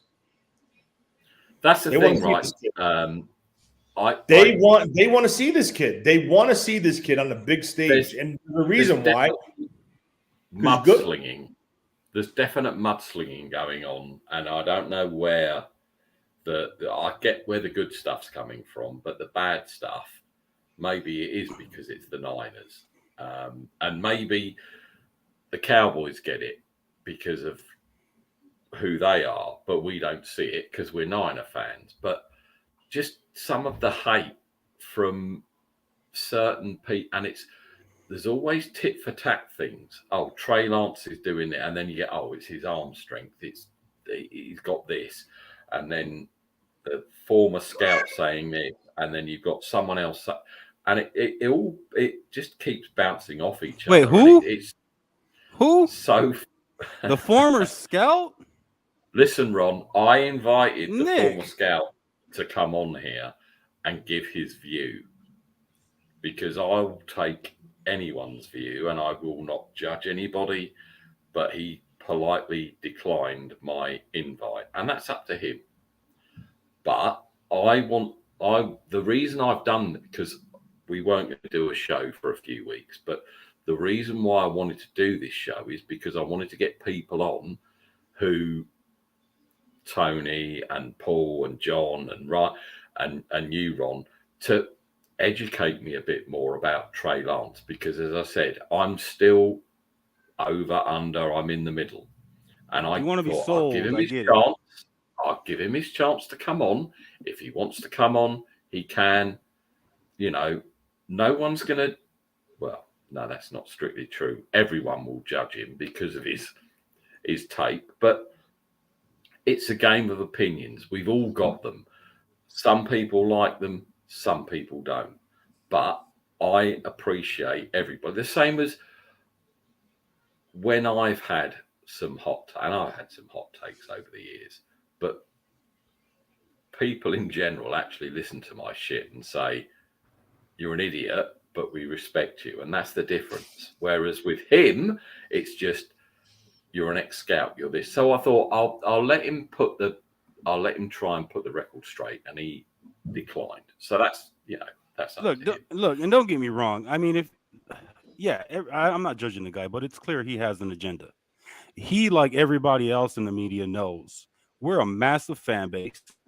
We got a huge social media presence, and they know what well to tap into when they want clicks and people to talk, and they know what to say. It shows how little that guy watches football. Whoever made this, I've heard, the arm fatigue critique. Name another quarterback that they've said that about. 2, when was the last time we threw 50 passes in a game? I mean, seriously, though. I mean, dude, the topics about the 49ers are like fucking stocks. Dude, John, everybody's jumping on right to Scangarello. You said that before. Right here. You said that before. Right? He's the fall guy right there. Yep. Right? Kyle didn't bring him back. He went with Brian Greasy. Now all of a sudden this shit starts coming out, right? Mm-hmm. Oh, he prefers Mac Jones. In other words, he said it, right? Now, like all the Patriots fans, Mac Jones comes flying out the gate. His last game of the year versus Miami, he threw for 281. All right, 1 touchdown, 1 interception. Versus the Jets, he only threw for 186 yards. His arm isn't built. Now, you want to talk about an arm that could go weak? Like, this kid didn't have a strong arm coming out of Alabama. And if you watched the tape on him and you scouted him, all his shit was quick throws, getting the ball out quick to Judy, to this one, to that one, whoever the fuck it was. But look at his receivers. Slants, they're burners. It was all quick shit. And that's why everyone said, oh, he's a perfect fit for what Kyle wants to do. He's not that great. He's a good quarterback, but I personally, and I agree with Kyle did, he went with the higher ceiling, right? This kid potentially has the ability, right, to be a John Elway / Steve Young type quarterback, right? The ability to maneuver, work the pocket, and make the throws intermediate, shallow, deep, in, out. So I'd rather go with Trey than someone that you pretty much kind of have already in Jimmy with Mac. You know what I'm saying? So listen, I'm not going to sit here and bash Jimmy all damn day. Jimmy was at his best when he hit his final step, the ball was out. That was it. The first read, he fired it out. He had a quick release. It worked for him. It worked. That's how he became successful with the 49ers. He would do his 5th, 7-step drop, and on that final push-off, that ball rocketed out. The receivers got it, and they did what they did with it. That's part of the offense. He comes off that first reader. You see Jimmy tap that ball once, it's done. He can't go from this read to that read to this read, flip his hips, and then make another throw. He can't do that. So it's evident on the way the season worked out for us. It is what it is. It's past us. It's Trey going forward now. And I'm really excited to see what this kid's going to bring to the offense. The offense is retooled with weapons to help his transition. that Kyle wants to get the ball out of his hands fast. You got Danny Gray, a 4-3 guy coming on a shallow slant, a shallow crosser, take off to the house. You got Kittle. You got Ayuk. You got Jennings. You got Debo. You got Juszczyk. You got Davis Price. You have Mitchell. You have Sermon. We could sit here all day and name these guys off. They're all pieces, right, for Trey to have success. But they got to prove it, and I'm confident. I have the utmost confidence in Kyle to get the most out of this kid using those weapons, and those weapons helping this kid together. All right. Do you think the offense will change because of Trey, or the gameplay? The plays we see. Are we still going to see the quick slants and the this and the that, or do you think it's going to open up? And it's going to be different. I think Kyle's optimal goal for the 2022 season, 2022. The 2022 season. I think he wants to come out. He wants to establish a run, put the run on on film that we're going to run the ball down your throat, get the play action going, get the ball out of his hands quick, and then I think by week 10, you're going to see the Atlanta Falcons offense. When this kid gets into the rhythm. And everyone gets on that page. The offensive line gels coming out of that bye week. What's our bye week? 9 or 10? 9. 9. Week 10, I think you're going to see principles of the Atlanta offense going downfield. See, now I'd love that because I still love Matty Ice. Because I love Matty Ice. You got to look at the tendencies of Kyle Shanahan, right? He shows. And then that in games, like he'll run a play in the first quarter that's going to be the same setup of the play that sets up the third quarter play. Same formation, same shifts and everything, but instead of it going to a handoff, it's a post. Instead of a post, it's going to be a screen. Like his theory is one play sets up another down the road. Now, you definitely and everyone, like when you listen to the comms, say, oh, there's a motion from someone. You'll see that again later on. And that's the way he gets you. He wants to know what the defense are doing early so that he can then, so if we motion him here, they're going to shift here. We know we can take the top off it, or we can hand it off, or we can do this. And now he has the pieces to take advantage of that. He has the Danny Gray. He has the Ayuk. He has Debo playing more of a receiver role now. He has a quarterback that can distribute the ball across the field. And this is I am looking forward to seeing Debo as a receiver and not a Swiss Army knife this year. You saw him as a receiver the first half of the season last year. He was on I got to look it up, brother, and then I got to go. He was on pace. Hold on. He came flying out the gate in 2021. Hold on, real quick. Shit. While you look that up, Ryan, what are your expectations for the season you talk about? Just for sort of Lance and the way the offense is going to look. Basically, it's going to look the way it's going to look way different. It's going to look way different. A lot more speed. I'm glad we're going to take Debo out of that running game because I know we weren't going to pay him that much money to be running back and so on. I'm glad he's going to be back into a wide receiver like he first began. So the speed is going to come now since we have Trey Lance in there. All the different, like Tony was saying, each play is going to develop each play as it goes. It's going to get faster and more comfortable. Once he's more comfortable, you'll be able to see that as he's going. So it's going to be a fun season watching play. Definitely. Tony, all right, Nick, real quick, Nick. Go ahead. Detroit, he 189 on 12 catches. Philly, 8 catches, 93. Green Bay, 10 for 52. Seattle, 13 for 156. Arizona, 9 for 58. Indy, 11 for 100. Chicago, 9 for 171. Arizona, 9 for 63. The Rams, 5 for 97. And then it stopped. Then it went down to, hold on, I lost my track. 2 for 15, 4 for 12, 1 for 22. No, I'm sorry. Yeah, 1 for 22, 4 for 60. Then he had a huge game versus Tennessee, 11 for 159. Versus Houston, 6 for 63, and then the Rams 6 for 95. There was that 4 or 5. What, Elena?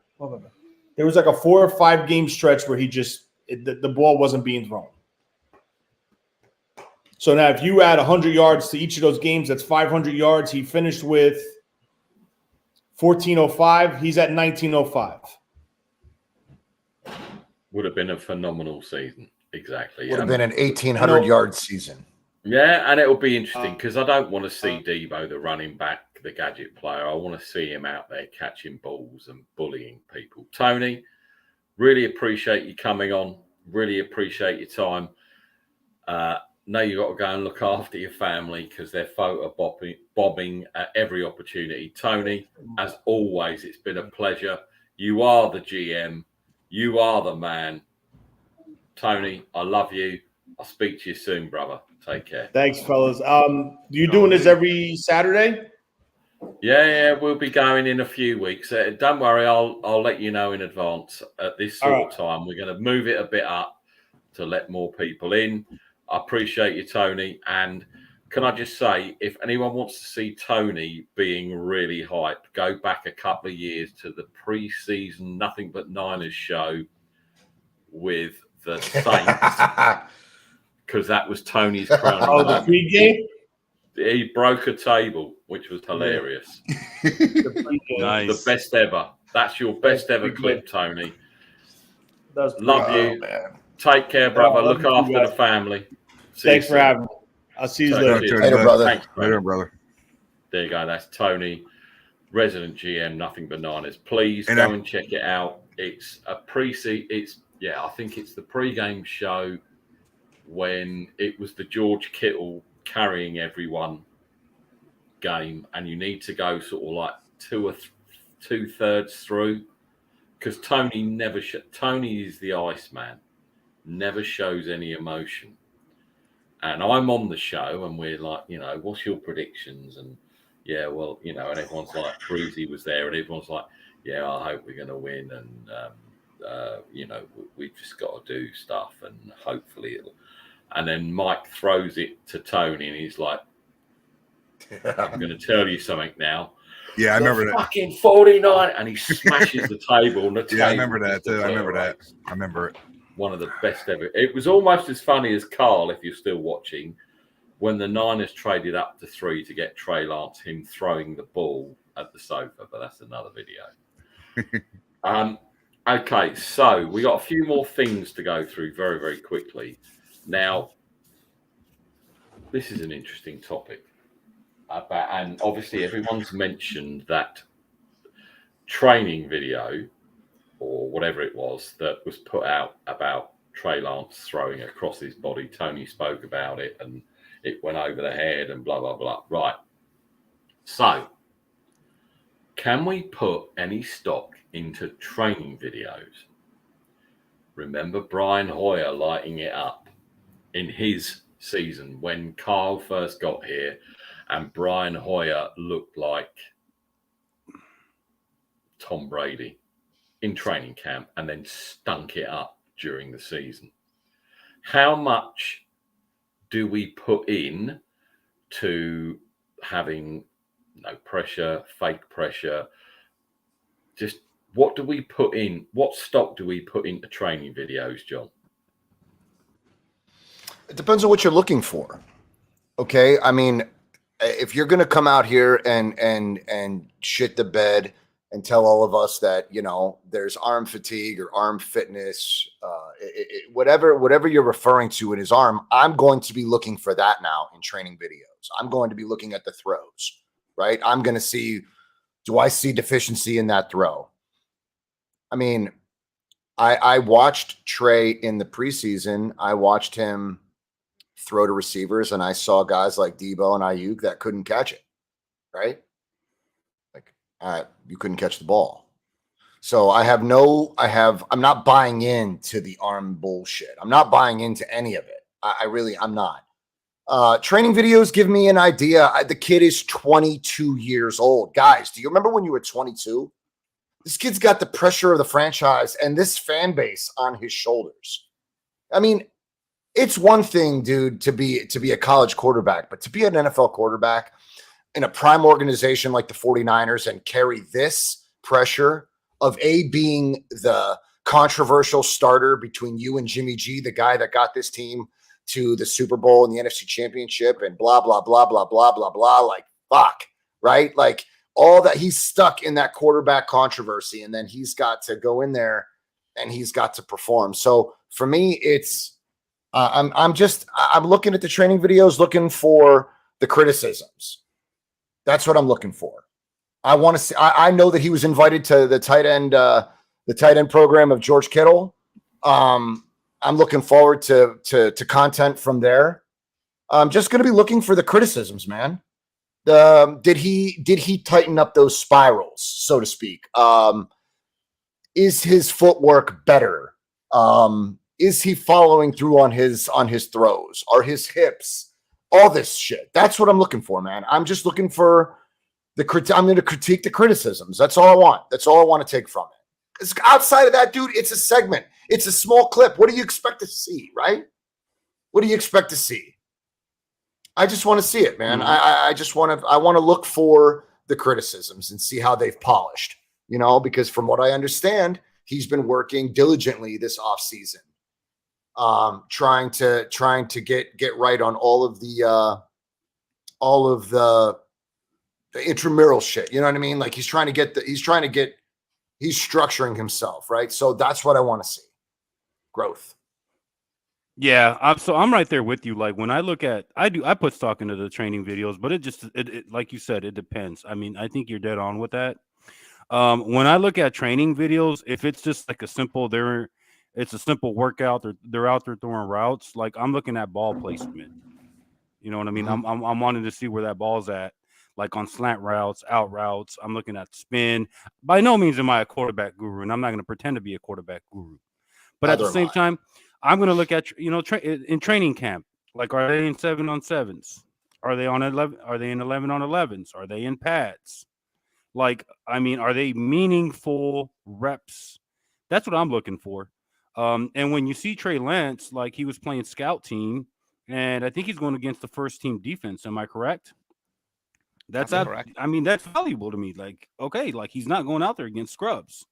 So, like you said, it just depends. It depends on what the video is and like what stage, what they're actually doing in the video.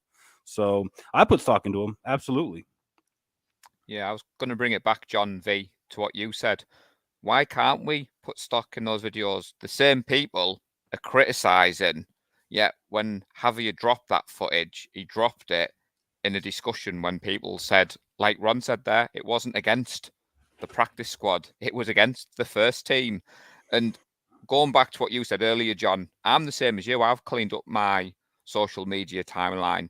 I don't see a lot of the hate for Trey. I surrounded myself with good people like yourselves whose opinions I'm absorbing. I'm watching. Ron, I've been on many a show with you, buddy. I'm watching your new show take off. I will get up in the middle of the night and come on your show, buddy. John V, the spaces that you're doing, I'm as a fan in the UK, I'm not going to come on something like the Shank Club and say I'm an expert. But yes, I have been guilty, fellas, of seeing that training video and using that against people who were coming at me who are non-49ers fans, which I think is hilarious. A lot of the hate for Trey is from non-49ers fans who seem scared of what this kid could be. And I'm glad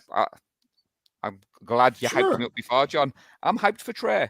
Nick's been taking the mick on because I've bought the T-shirts. I've been putting the tweets out there. Why shouldn't I? Until I'm proven otherwise. And I think that's why he did the show, John. Going back to your earlier question, he had a bit of heat on social media. The Texans game, the first half wasn't great. But we all got hyped by that touchdown throw to Debo. I've been excited to see Trey Lance working out with Danny Gray. With a 21-year-old dude, a 21-year-old kid with the weight of the world on his shoulders right now. This fan base is so cutthroat. We can be entirely, we can be we could suffocate a guy, right, with our expectations. Oh, Maybe yeah. not this panel entirely, but like the expectation of 49er fans, because they're spoiled, and they're spoiled from an era that they weren't even capable of, right? Like, I was 8 years old. I became a 49er fan because I was a front runner as a young kid. Kids pick the hot hand. Kids aren't drawn to a shitty team. You think kids are drawn to a shitty team? Kids are drawn to the best team, you know? And I believe that when you're a young kid and you adopt a team, it's your fandom is based on, did you stick with that team and never wavered, right? You know? So I adopted the 49ers young and I never wavered. It was 49ers and I'm 40 years old. You know what I'm saying? Like that, it's just how I became a fan. So yes, do I remember all the plays of Joe Montana?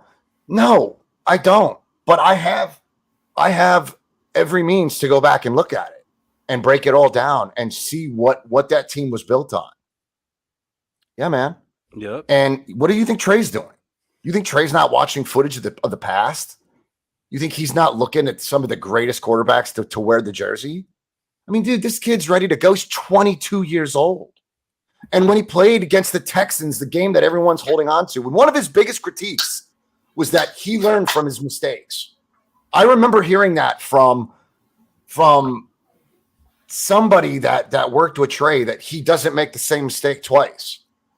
And we saw growth in the second half of the Texans game. We saw him what? We saw his toughness versus Arizona. Do you guys remember that? Mm-hmm. Remember we were running him into the ground? You remember it was like 3rd and 17 and we ran the ball with Trey? Do you remember that? Mm-hmm. 3rd and 11 and we're running the ball. Like we saw his toughness, and it's almost like Shanahan was like, look, you know what? Like, win or lose, like I almost like the way that Shanahan was beating him into the ground. It was almost like he was displaying his toughness. It's almost like he wanted to see what were his limitations, what were his capabilities. Like Trey's mom is like, you know, holding her hand over her mouth. She looks petrified. She's scared to death. But we're watching this kid just a 21-year-old kid just trying to ball out there. And it was like, as much as I wanted to win, I was enamored by this kid's toughness. I was like, yo, this kid, polish this kid, develop this kid, experience, get these reps. It's going to be fun to watch. He was fun to watch then, and it was sloppy. Be the first to tell you it was sloppy. I mean, but it gave me hope, man, that like when this kid polishes that sloppiness, when we get this under control, it's going to be awesome to watch. And I think 49er fans, and I think a lot of the Jimmy fans they're going to be really, really, really tough on Trey. And it's not going to be fair. That was a veteran. That man was part of a system, whether it be the 49ers, a 9-year vet, 5 years on this squad with 2 years on the field. That's it. Jimmy, you got to remember, like, Jimmy's been a veteran, but he has been on this squad for what at the time 4 years, but only 2 years on the field, 2 full seasons of play. So if you want to compare it, then Trey only needs 2 seasons to be compared to Jimmy, theoretically. Yeah, I was going to say, Ron. Sorry, Nick. Before Ron starts, and the great thing for me and you, Nick, as UK fans, we've got you gents over there. And all I was going to say, Nick, was Dion, who's not with us today, he was at the Arizona game. So the non-49ers fans who come after me for my take on Trey, I'm referring to the experts. I'm referring to people who were at the game. I'm referring to people like Dion. I'm referring to Jason Aponte. And like you said, John V, 2 seasons. Let's see the haters come back, Nick, in 2 years' time. That's all I wanted to say before. I think Ron had something to add. Go ahead, Nick. Can I just say I am going to be in the Bay back-to-back games. Saints, Dolphins. I'm going to be out there watching. And I'm going to do a live show from the stadium if I can get 5G. Who cares? I'll probably be drunk. In fact, I know I'm going to be drunk. I'll probably even do it from the tailgate with that big wooden board. They put all the shots in and everyone has to lift or whatever. I'm really looking forward to it. Yeah, I'm with you. And obviously I stepped out and came back in, and I remember the Joe Montana. I also remember Elvis Gerback and all that shit in between Smith and to be honest, I honestly think Trey, if it doesn't work out, not work out, sorry, that's the wrong thing to say. If things don't pan out as everyone wants, maybe he does get compared to Alex Smith early career, because Alex Smith came with so much hype and we didn't, and everyone we didn't take Aaron Rodgers, and Aaron Rodgers says, you're going to regret you didn't pick me. Well, no, we don't, because we kick your ass in the playoffs every time we play you. Do what you like in regular season, but playoff time, baby. Niners all fucking day.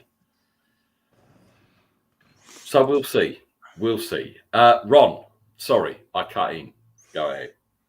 No, you're good, man. So, I mean, well, the Alex Smith situation, you got to think about the fact that I think he had how many different head coaches in his time with the 49ers? 5. So, Trey's situation is a little bit different. But in regards to Trey Lance, I think John's dead on here. Like, dude, he's a 21-year-old kid. I mean, can we even imagine what that must be like to be a 21-year-old kid who hasn't really played a lot of football in the last year and a half, hasn't had a lot of like repetitions in an actual game, to walk into a huddle with some grown-ass men, all pro, for one of the most cornerstone organizations in all of football. I mean, that's a tough task, dude. That's a tough task for anybody. And they love Jimmy, and they're Jimmy. They love their locker room quarterback. Go ahead, Ron. And that's just one aspect of it. Okay, anyone who's played the game knows, like, when the game is too fast for you, it's because your mind is too slow. Once that game starts to slow down, once the game starts to slow down, you start to see the game like as it's happening. That's exactly what happened to Trey Lance. And that's really what it was. It was the lack of the in-game reps. And you saw that come in out of the Texans game. Like, the game was too fast for him. He was a little overwhelmed. It doesn't mean he just, it doesn't mean he sucked. It was just, let the game slow down for the kid. And then he comes out in the second half and the game was slow. Like, anyone who's put pads on understands this when I tell you this. The coaches will tell you, you're out there playing like the game's too fast for you. Anyone who's played football understands what that means. And when it starts, I played linebacker. So when it slows down for you, you absolutely can see it. And that's what happened with Trey Lance. All he needs is repetitions. Hell, you got rookie quarterbacks getting drafted this year that are older than him. Yeah, dude, it's insane.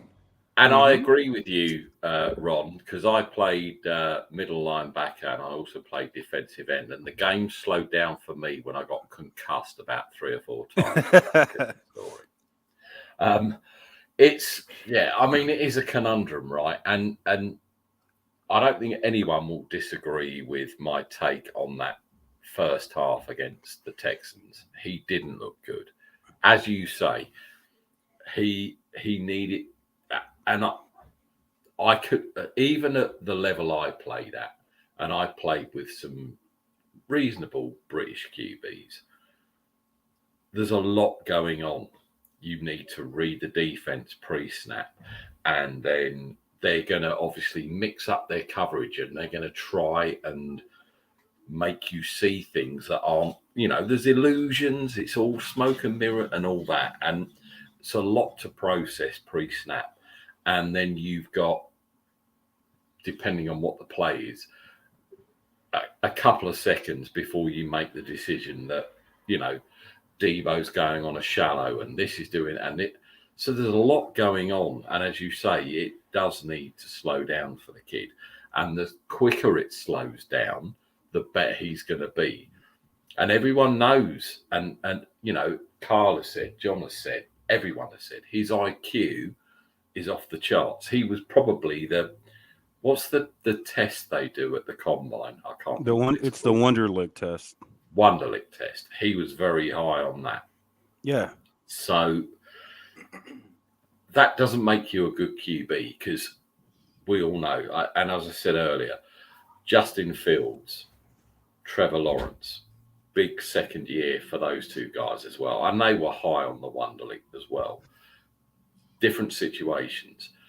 But I honestly think Trey is in the best situation to succeed with bumps and bruises. He is in the best place. He is in the best place. And everyone, but, you know, Kyle chokes it in the fourth quarter and he does this and he does that. Bill Walsh choked in that first season he came here, 4-12 before we went on that run to be a dynasty. Everyone makes mistakes. Even the best make mistakes. And I'm really, really looking forward to seeing what is going to happen this year. And I've gone on record. I think if we get more than 8 wins, I'll be happy. I will be happy because it's a progression, right? And we all know there's going to be dips and troughs and stuff with Trey, and he's going to learn the hard way, and hopefully he'll learn the right way. So if we win more than 8, brilliant. I'm happy. I'm really pleased. But people that are putting out, we're going to win 14 games, we're going to win 13, we do it's hard for me to take that. Now, another topic very, very quickly I need to bring up, and I had a bit of to-in and fro-in with Teddy H6 on Twitter, and he put this, that Trey Lance will win 2 rings on his rookie deal. 2 rings in 4 years. Now, we'll go around the horn. I think it's a reach. Paul, what say you? Why not 4? Why just 2? I'm going 17-0 this season. He's going to break every record. And I mean, to answer your question, Nick, I'm not really that bothered about the win-loss column this year. I just want to see Trey as the starter. See him grow. That wasn't the question. The question was is a bonus. 2 rings in 4 years was the question. Reach? Well, I'd take it, but at this point, I'd be happy with 1 in 4 years as a fan, personally. So to answer your question, I would like to see him win 1. I think we can win 1. That was very good of you, because unfortunately I was going to hand you a pair of pliers to pick the splinters out of your ass for sitting on the fence, but well done. Ron, what say you? I mean, can we just get through the season first? Like, can we just see this kid develop first, before we go and, get on our high horses here? I mean, look, long-winded answer here. Like, it's a different situation this year. Last year, Trey Lance, there was awkwardness there. He's coming in. He doesn't know where he fits. He's the future of the franchise, but yet Jimmy's still on the team. This year, it's different. Like, he is the guy. He's coming in with that confidence. Like, this is my team. So 2 rings to me is a bit of a stretch. I just want to get through the season first. If we can get 1 on him, I'm happy. If that answers your question.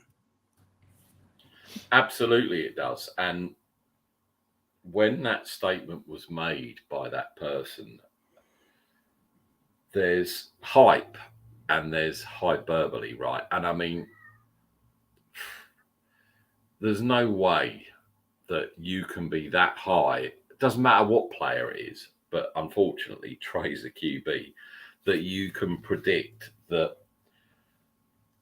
within 4 years he's going to win 2 Super. To me, I just think that's ridiculous, John. Man, it's Nick. It's social media, dude. Mm-hmm. It's a platform. You're trying to have a presence on this platform, and you're trying to draw you're trying to draw clicks, views, mentions, interactions, bro. He's not. Yeah, but the thing is, right? Teddy, bless him, doesn't have a platform apart from his Twitter. He does. He does. He's got his Twitter platform. Sure, he does. No, but what I'm saying he's building that. But he's not. He wants the controversy, Nick. He loves it, dude. He's putting blood in the water. No, yes. The two of you are going at it because you're feeding off of one another. Like that is ridiculous to say, dude. That's absolutely ridiculous. 2 rings on a rookie deal pisses me off because that's bullshit. That I know that's just social media fucking bullshit. Right. Because what you should say is I expect 2 division wins on his rookie contract. Mm-hmm. That's what I expect. Let's keep it reasonable. Let's keep it fucking reasonable. All right. 2 rings on a rookie deal. That's just to draw you in so that he can start engaging in those arguments, bro. Because whether you want to admit it or not, Ted was the biggest Jimmy G fanatic and didn't change his place till what? Week shit. It was, come on, man. I know that. And I respect Ted because he has every right to have his opinion and engage in any space, argument, rant. He has every right to do what he wants to do on his particular platform. That's his right. But at the end of the day, he changed his position just last season, midway through. But that's my point, John, and I don't want to get into a whole. No, I agree. I don't want to either. But 2 rings. He was the biggest 10 advocate, and now he's flipped, and now he's giving this. But he's got his right to. Why shouldn't he? I did. Mm-hmm. No, you were never that big. You were never that big on Jim. But I made my arguments on Rombo's show, this show, that show. I made my arguments, bro, but I started to really, really absorb a lot more podcasts. I was listening and I was watching and I started to see it. And I'm just like, I can't make excuses anymore. I can't make excuses anymore that Kyle can mask that man's deficiencies. Yeah. Period. Once you see what you get is that every week, then I'm sorry, man. Like you're just being a delusional fan. You're not trying to grow. You're not trying to grow as a fan. Fans should grow and educate themselves through all the content that this fan base has out there. You should educate yourself. You have every right to. You have every right to learn more about your team. I mean, we're not quarterback gurus, but I learned more about my offensive line position play more than anything. I've learned through all the content what to look out for. It's been pretty amazing. Mm-hmm. Like I, as an adult, have expanded my understanding of the entire game. Not just for the Niners, but I look for it in our opponents. I look for it in our division opponents, especially where the weaknesses are on both sides of the ball. You owe yourself that. You owe yourself that. Like, Ted has every right to sway whoever he wants. He can cheer on Purdy if he wants. I don't give a damn. But at the end of the day, 2 rings on a rookie deal, that's bait, dude. That's bait. That's bait for anyone that he can argue with. And it's unreasonable. Would I love to see it? Who the fuck would? Come on, let's keep it real. Can I just jump in reasonably win the division? I want 2 division wins on his rookie deal. Can I just jump in real quick? just keep in mind. You keep in mind, all right. I'm not Teddy's lawyer by any means, but one, Yeah, you guys are in the middle of a debate here. You guys are in the middle of a heated argument.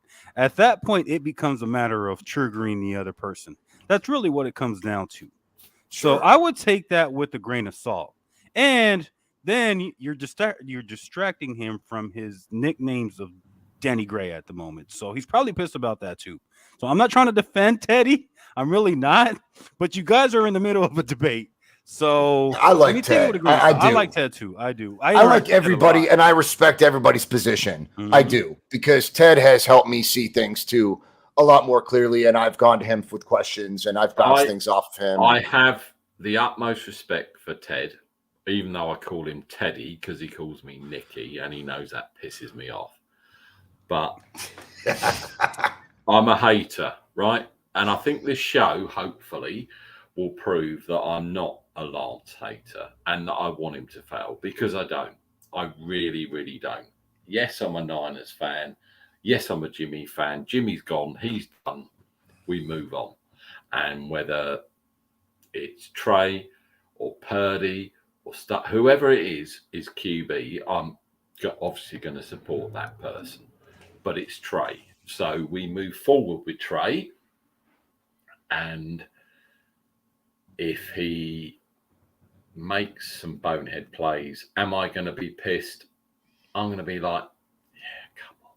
Not like I was with Jimmy. And believe me, midnight, and Paul will tell you this, midnight in the UK when you're watching a game and he throws a bonehead pick and you wake the whole house up because he's an arsehole.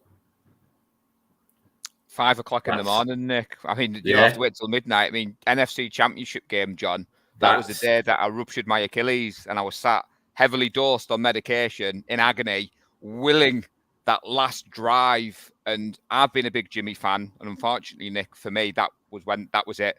That last drive, I totally. I called for Jimmy to be benched, and I can't remember what game it was, but I said to again, Teddy, bless him, will only show you the tweets he wants you to see. Not when I said bench Jimmy's ass. He's done. Get him out. Put Trey in. Let's see what the kid can do. He won't show those because that doesn't fit his narrative. But yeah, 2 rings on a rookie deal. Get the fuck out. Right. Cheers for asking me that. Dude, he knows that's a trigger. Even Ted knows that that's unreasonable expectations. Mm-hmm. It's wishful thinking, but it's unreasonable expectations. He's doing that for engagement.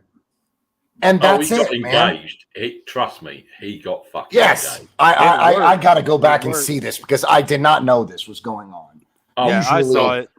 John, trust me, later on, you'll see it because I'm going to trigger him just to get a bit of because I do like messing with Teddy. I do like fucking with him. So there may be some more. Ryan. Yeah, for me, for the 4 years, I'm hoping for at least 2 rings. I'm hoping. But I know that this year it's only going to be like evaluation. Just to see how he does, you know. And we all got to expect the worst out of him, no matter what, because he's going to have hiccups. Like I've been saying it for months. So it's going to be hiccups, and we're going to see his development. You know, like John said, is the first year, see how he does, you know, and hopefully as he develops more into the half of the season, we'll see him develop more as we go, you know. So basically, I'm hoping punching walls, not kicking tables. You see a pick, you just come on, Trey. Yeah, it's really up to you. Not gonna be like, Jesus Christ, what the fuck were you thinking? God damn it. You know, and throw the fucking microphone through the living room window. Like, it's not going to happen. Those days are gone. We've moved on from the Jimmy G era and he got steadily worse, right? Ever since his injury, the ACL, he's got worse because he can't. Teams got better, Nick. Teams got better. Jimmy stayed the same. Hang on. Whoa. JV, this ain't your rant, Tom. I've taken you. God, I can feel my blood pressure. Calm down, John. Come on, calm down. The team's moved on.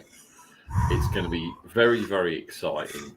I'm really, really looking forward to seeing what this team can be offensively. The defense we know is stout. We know the defense will carry this team at certain points when it needs to. I still have us. And I'm not going to change it. I'm not going to flip or anything. If we win more than 8 games, I'll be really, really happy. And I will be proved wrong, and I know I will be, but I'm just happy that if we do win more than 8, then it's been a good season, because a lot of people have got us at 14, 13, 12 wins. I can't buy into that yet. Final thoughts before we get up out of here. Paul, sorry, did you say you had an injury? Because I didn't know that. Hey, I mean, come on. It's the first ever one I've suffered, so, and a lot of people think I should be back on my feet now. But final thoughts about Trey Lance, or just final thoughts about everything? Sunderland, by the way, won 2-0. Yeah, so for you guys over in the States, the guy who runs the 49er Faithful UK, his English soccer team has just won a final at Wembley. So if he's not presenting the trophies and the medals, Nick, after he announced pick 172 in Vegas, I'm going to be very disappointed. But, and that's funny, I didn't know that the 49ers UK picked 172 either. I didn't even see that. Hey, anybody who follows me on social media is going to see my content. They're going to see my tweets. Ron, I'm a bit disappointed, buddy. We haven't had a WWF gift war for a couple of days. What's been going on there, mate?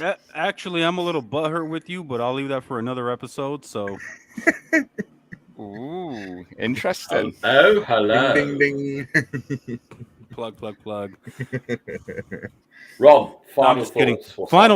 Final thoughts. 49er fans, faithful, stop acting new. This is not new. The media is going to stir the pot.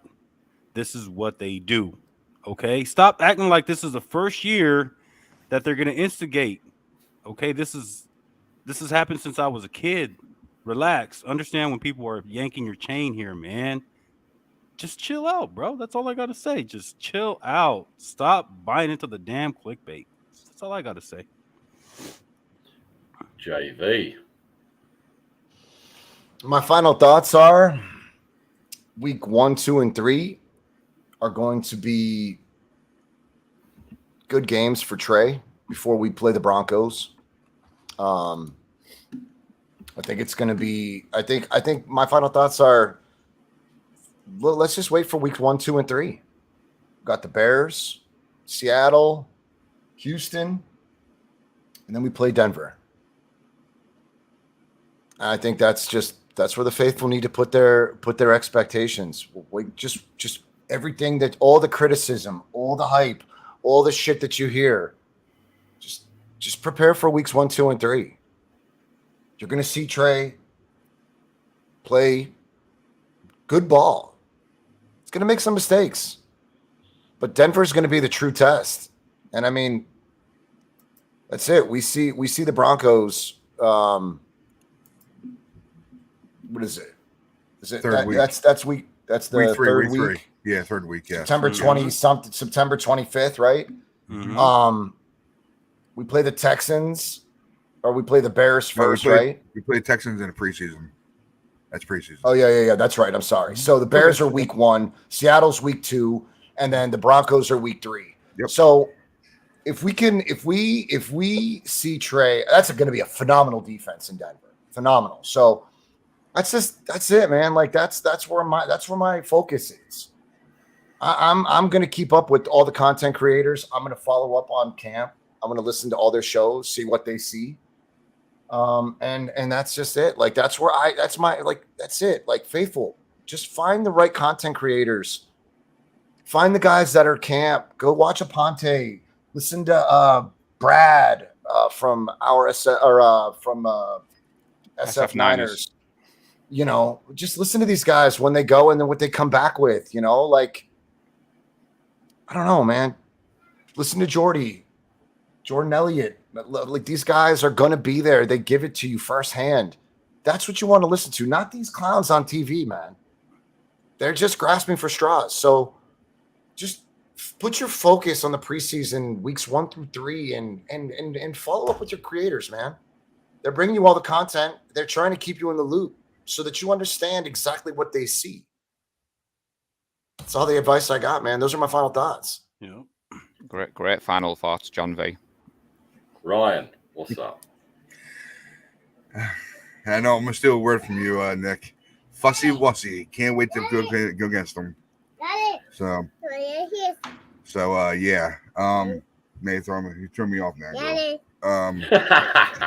She always does that to me every time. I'm about to talk, she's gonna be right next to me. Yeah, I can't wait for the week 3 against the Broncos against Fussy Wussy. And like John V was saying, go to people that know their shit. Okay. I follow Matt Miyoko a lot. I like him. Of course, I like him. Jennifer Lee Chan was a good one too. Till she left for another job. I liked her a lot. So I've been following all the other guys. And what was John V? What was the other one you just said? Jordan Elliott, Brad Graham, Ponte. Yeah, Jason Ponte. Yeah, that's another one. I follow him too. Breezy, so I follow they're there. Yeah. Mayoko. Yeah, those guys. Those guys all best. have credentials. Yep. Yeah, they're all there. So I follow them all. Go follow all these other guys. They know their shit. I'm telling you. Their first They come home that day, bro. They get on and they start talking about what they saw in camp today. Yep. Think about how excited were you guys last season when you were listening to when you were coming home and you were listening to them talk about what they saw between Jimmy and Trey. That was huge. That content was huge. Everybody was enticed by it. They wanted to know, how did Trey do today? And those guys can tell you firsthand because they see it. You know, and then when you watch them and you're hearing all these criticisms, they're like, yo, we were there. Like we saw this. You're saying that. Like, you say it, they saw it. You just have to follow the right content. You got to find the right content and you will understand what's going on. You'll be locked in. They're not telling you bullshit. That's all I can tell you, man. I think the thing for me with content creators, and it was really good to see Jason go over 500,000 views, because he was on amazing. Probably our second show we ever did on the Shank Club. And he broke down some offensive plays and some defense stuff. And I love Jason. Jason, I know you're not watching, but Jason, forget about it, because he's from New York City. Jersey. He's a top block. New Jersey. My final thoughts. You love my New Jersey accent. Forget about it. Forget about it. It's worse than my film take, that, Nick, I think. I don't think anything is ever worse than your film take. My final thoughts. Trey's going to be good. I've learned a lot. Thank you, everyone that came on. Tony, Breezy, everyone else that's jumped on, the guys that are still here. I'm still holding my water because I want to see it. And if I see it, I'll know it and I'll see it. All us Niner fans, we only want the best for our team. And hopefully we have found someone that is going to bring back that wow factor and not the fucking hell, he's thrown another pick factor, right? I'm keeping it real.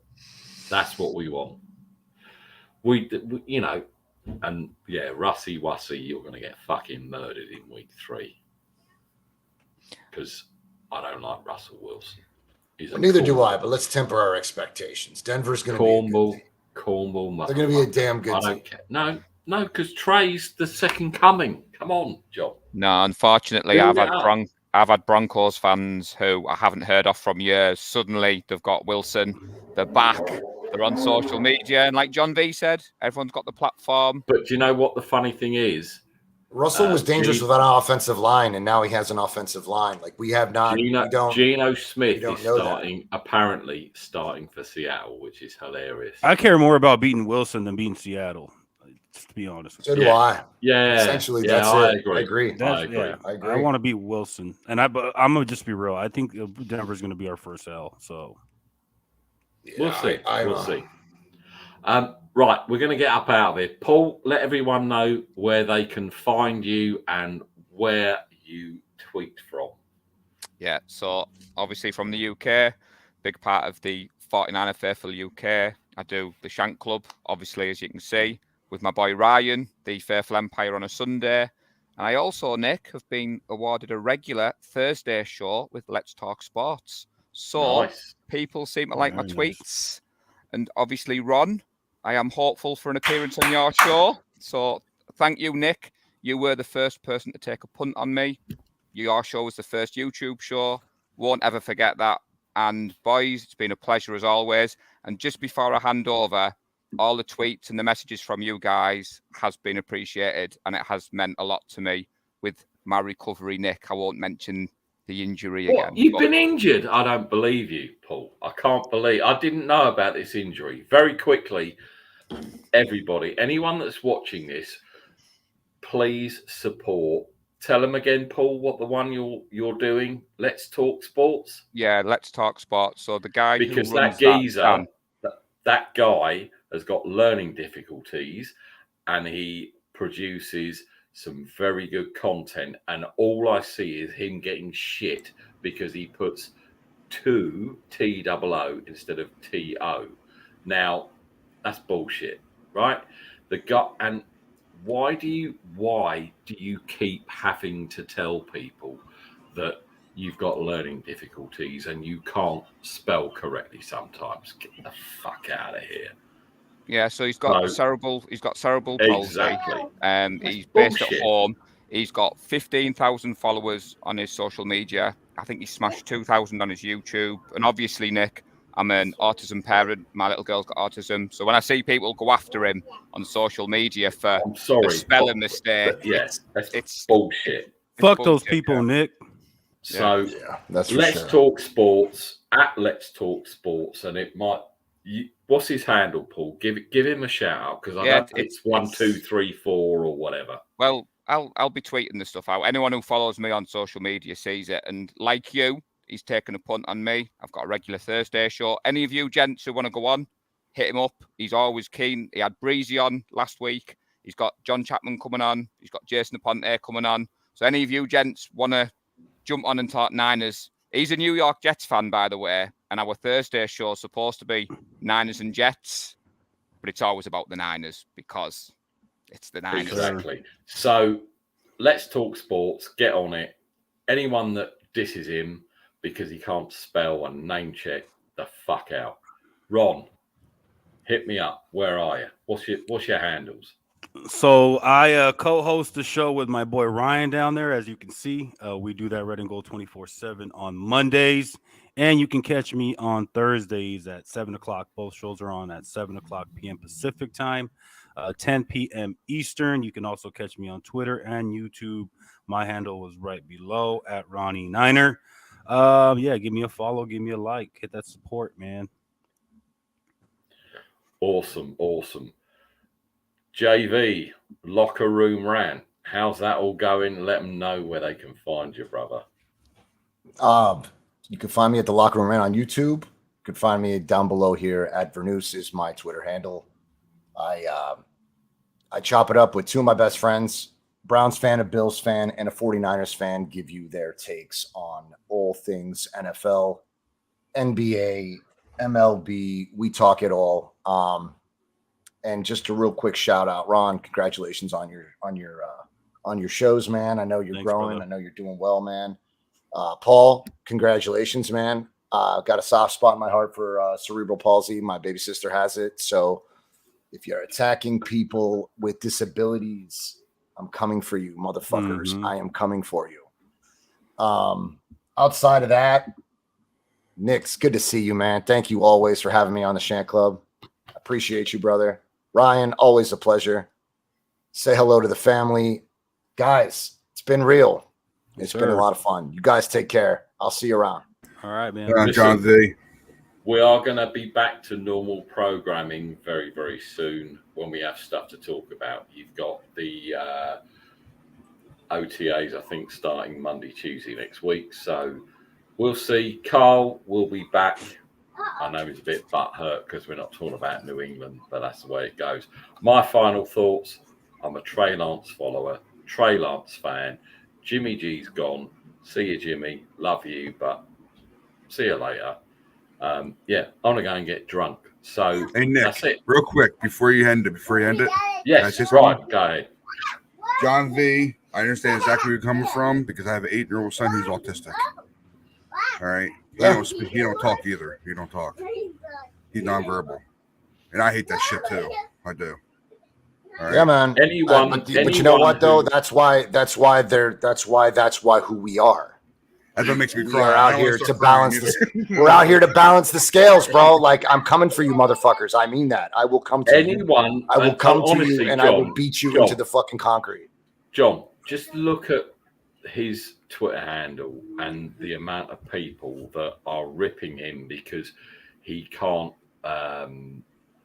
He has to defend himself, basically. Which I didn't even know that he was out here, man. I didn't know about the Let's Talk Sports show. Yeah. I didn't know about this young man. You've never watched Thursdays, John. I haven't, dude. This is the first I've heard of it, man. I'm busy. I had no idea. But what it means is he knows you're on there, Paul, and he couldn't give a fuck. He'll listen to it. I'm coming. No, I'm coming, man. I'm waiting for my fucking invite from Paul. I'll be there. I will be there. No fucking pressure, Paul. No pressure. But yeah, I had no ideas. So I'm excited, man. Good for him. Check it out. Let's Talk Sports. And for what he's fighting with, and for what he's doing, and the following he's built in a very short space of time. To me, I wish I could have done that. I've got 180 followers on YouTube, and I've been doing this shit for 2 fucking years, but no one likes me, so who gives a fuck? We love you, man. We love you. I'm out of here. Shit. John, as always, it's been a pleasure. I did put your JV rant up. I did have to type it in because I took it out. Ron, peace. Yes, sir. Good to see you. Paul. Later, fellas. Keep living the dream. Ryan, I might actually come on your show one day if I'm not either A, doing stuff, or B, drunk, or it's past my bedtime. Gotta go. Take care, everyone. Niners for life. Niners for life. Let's do this. Later on.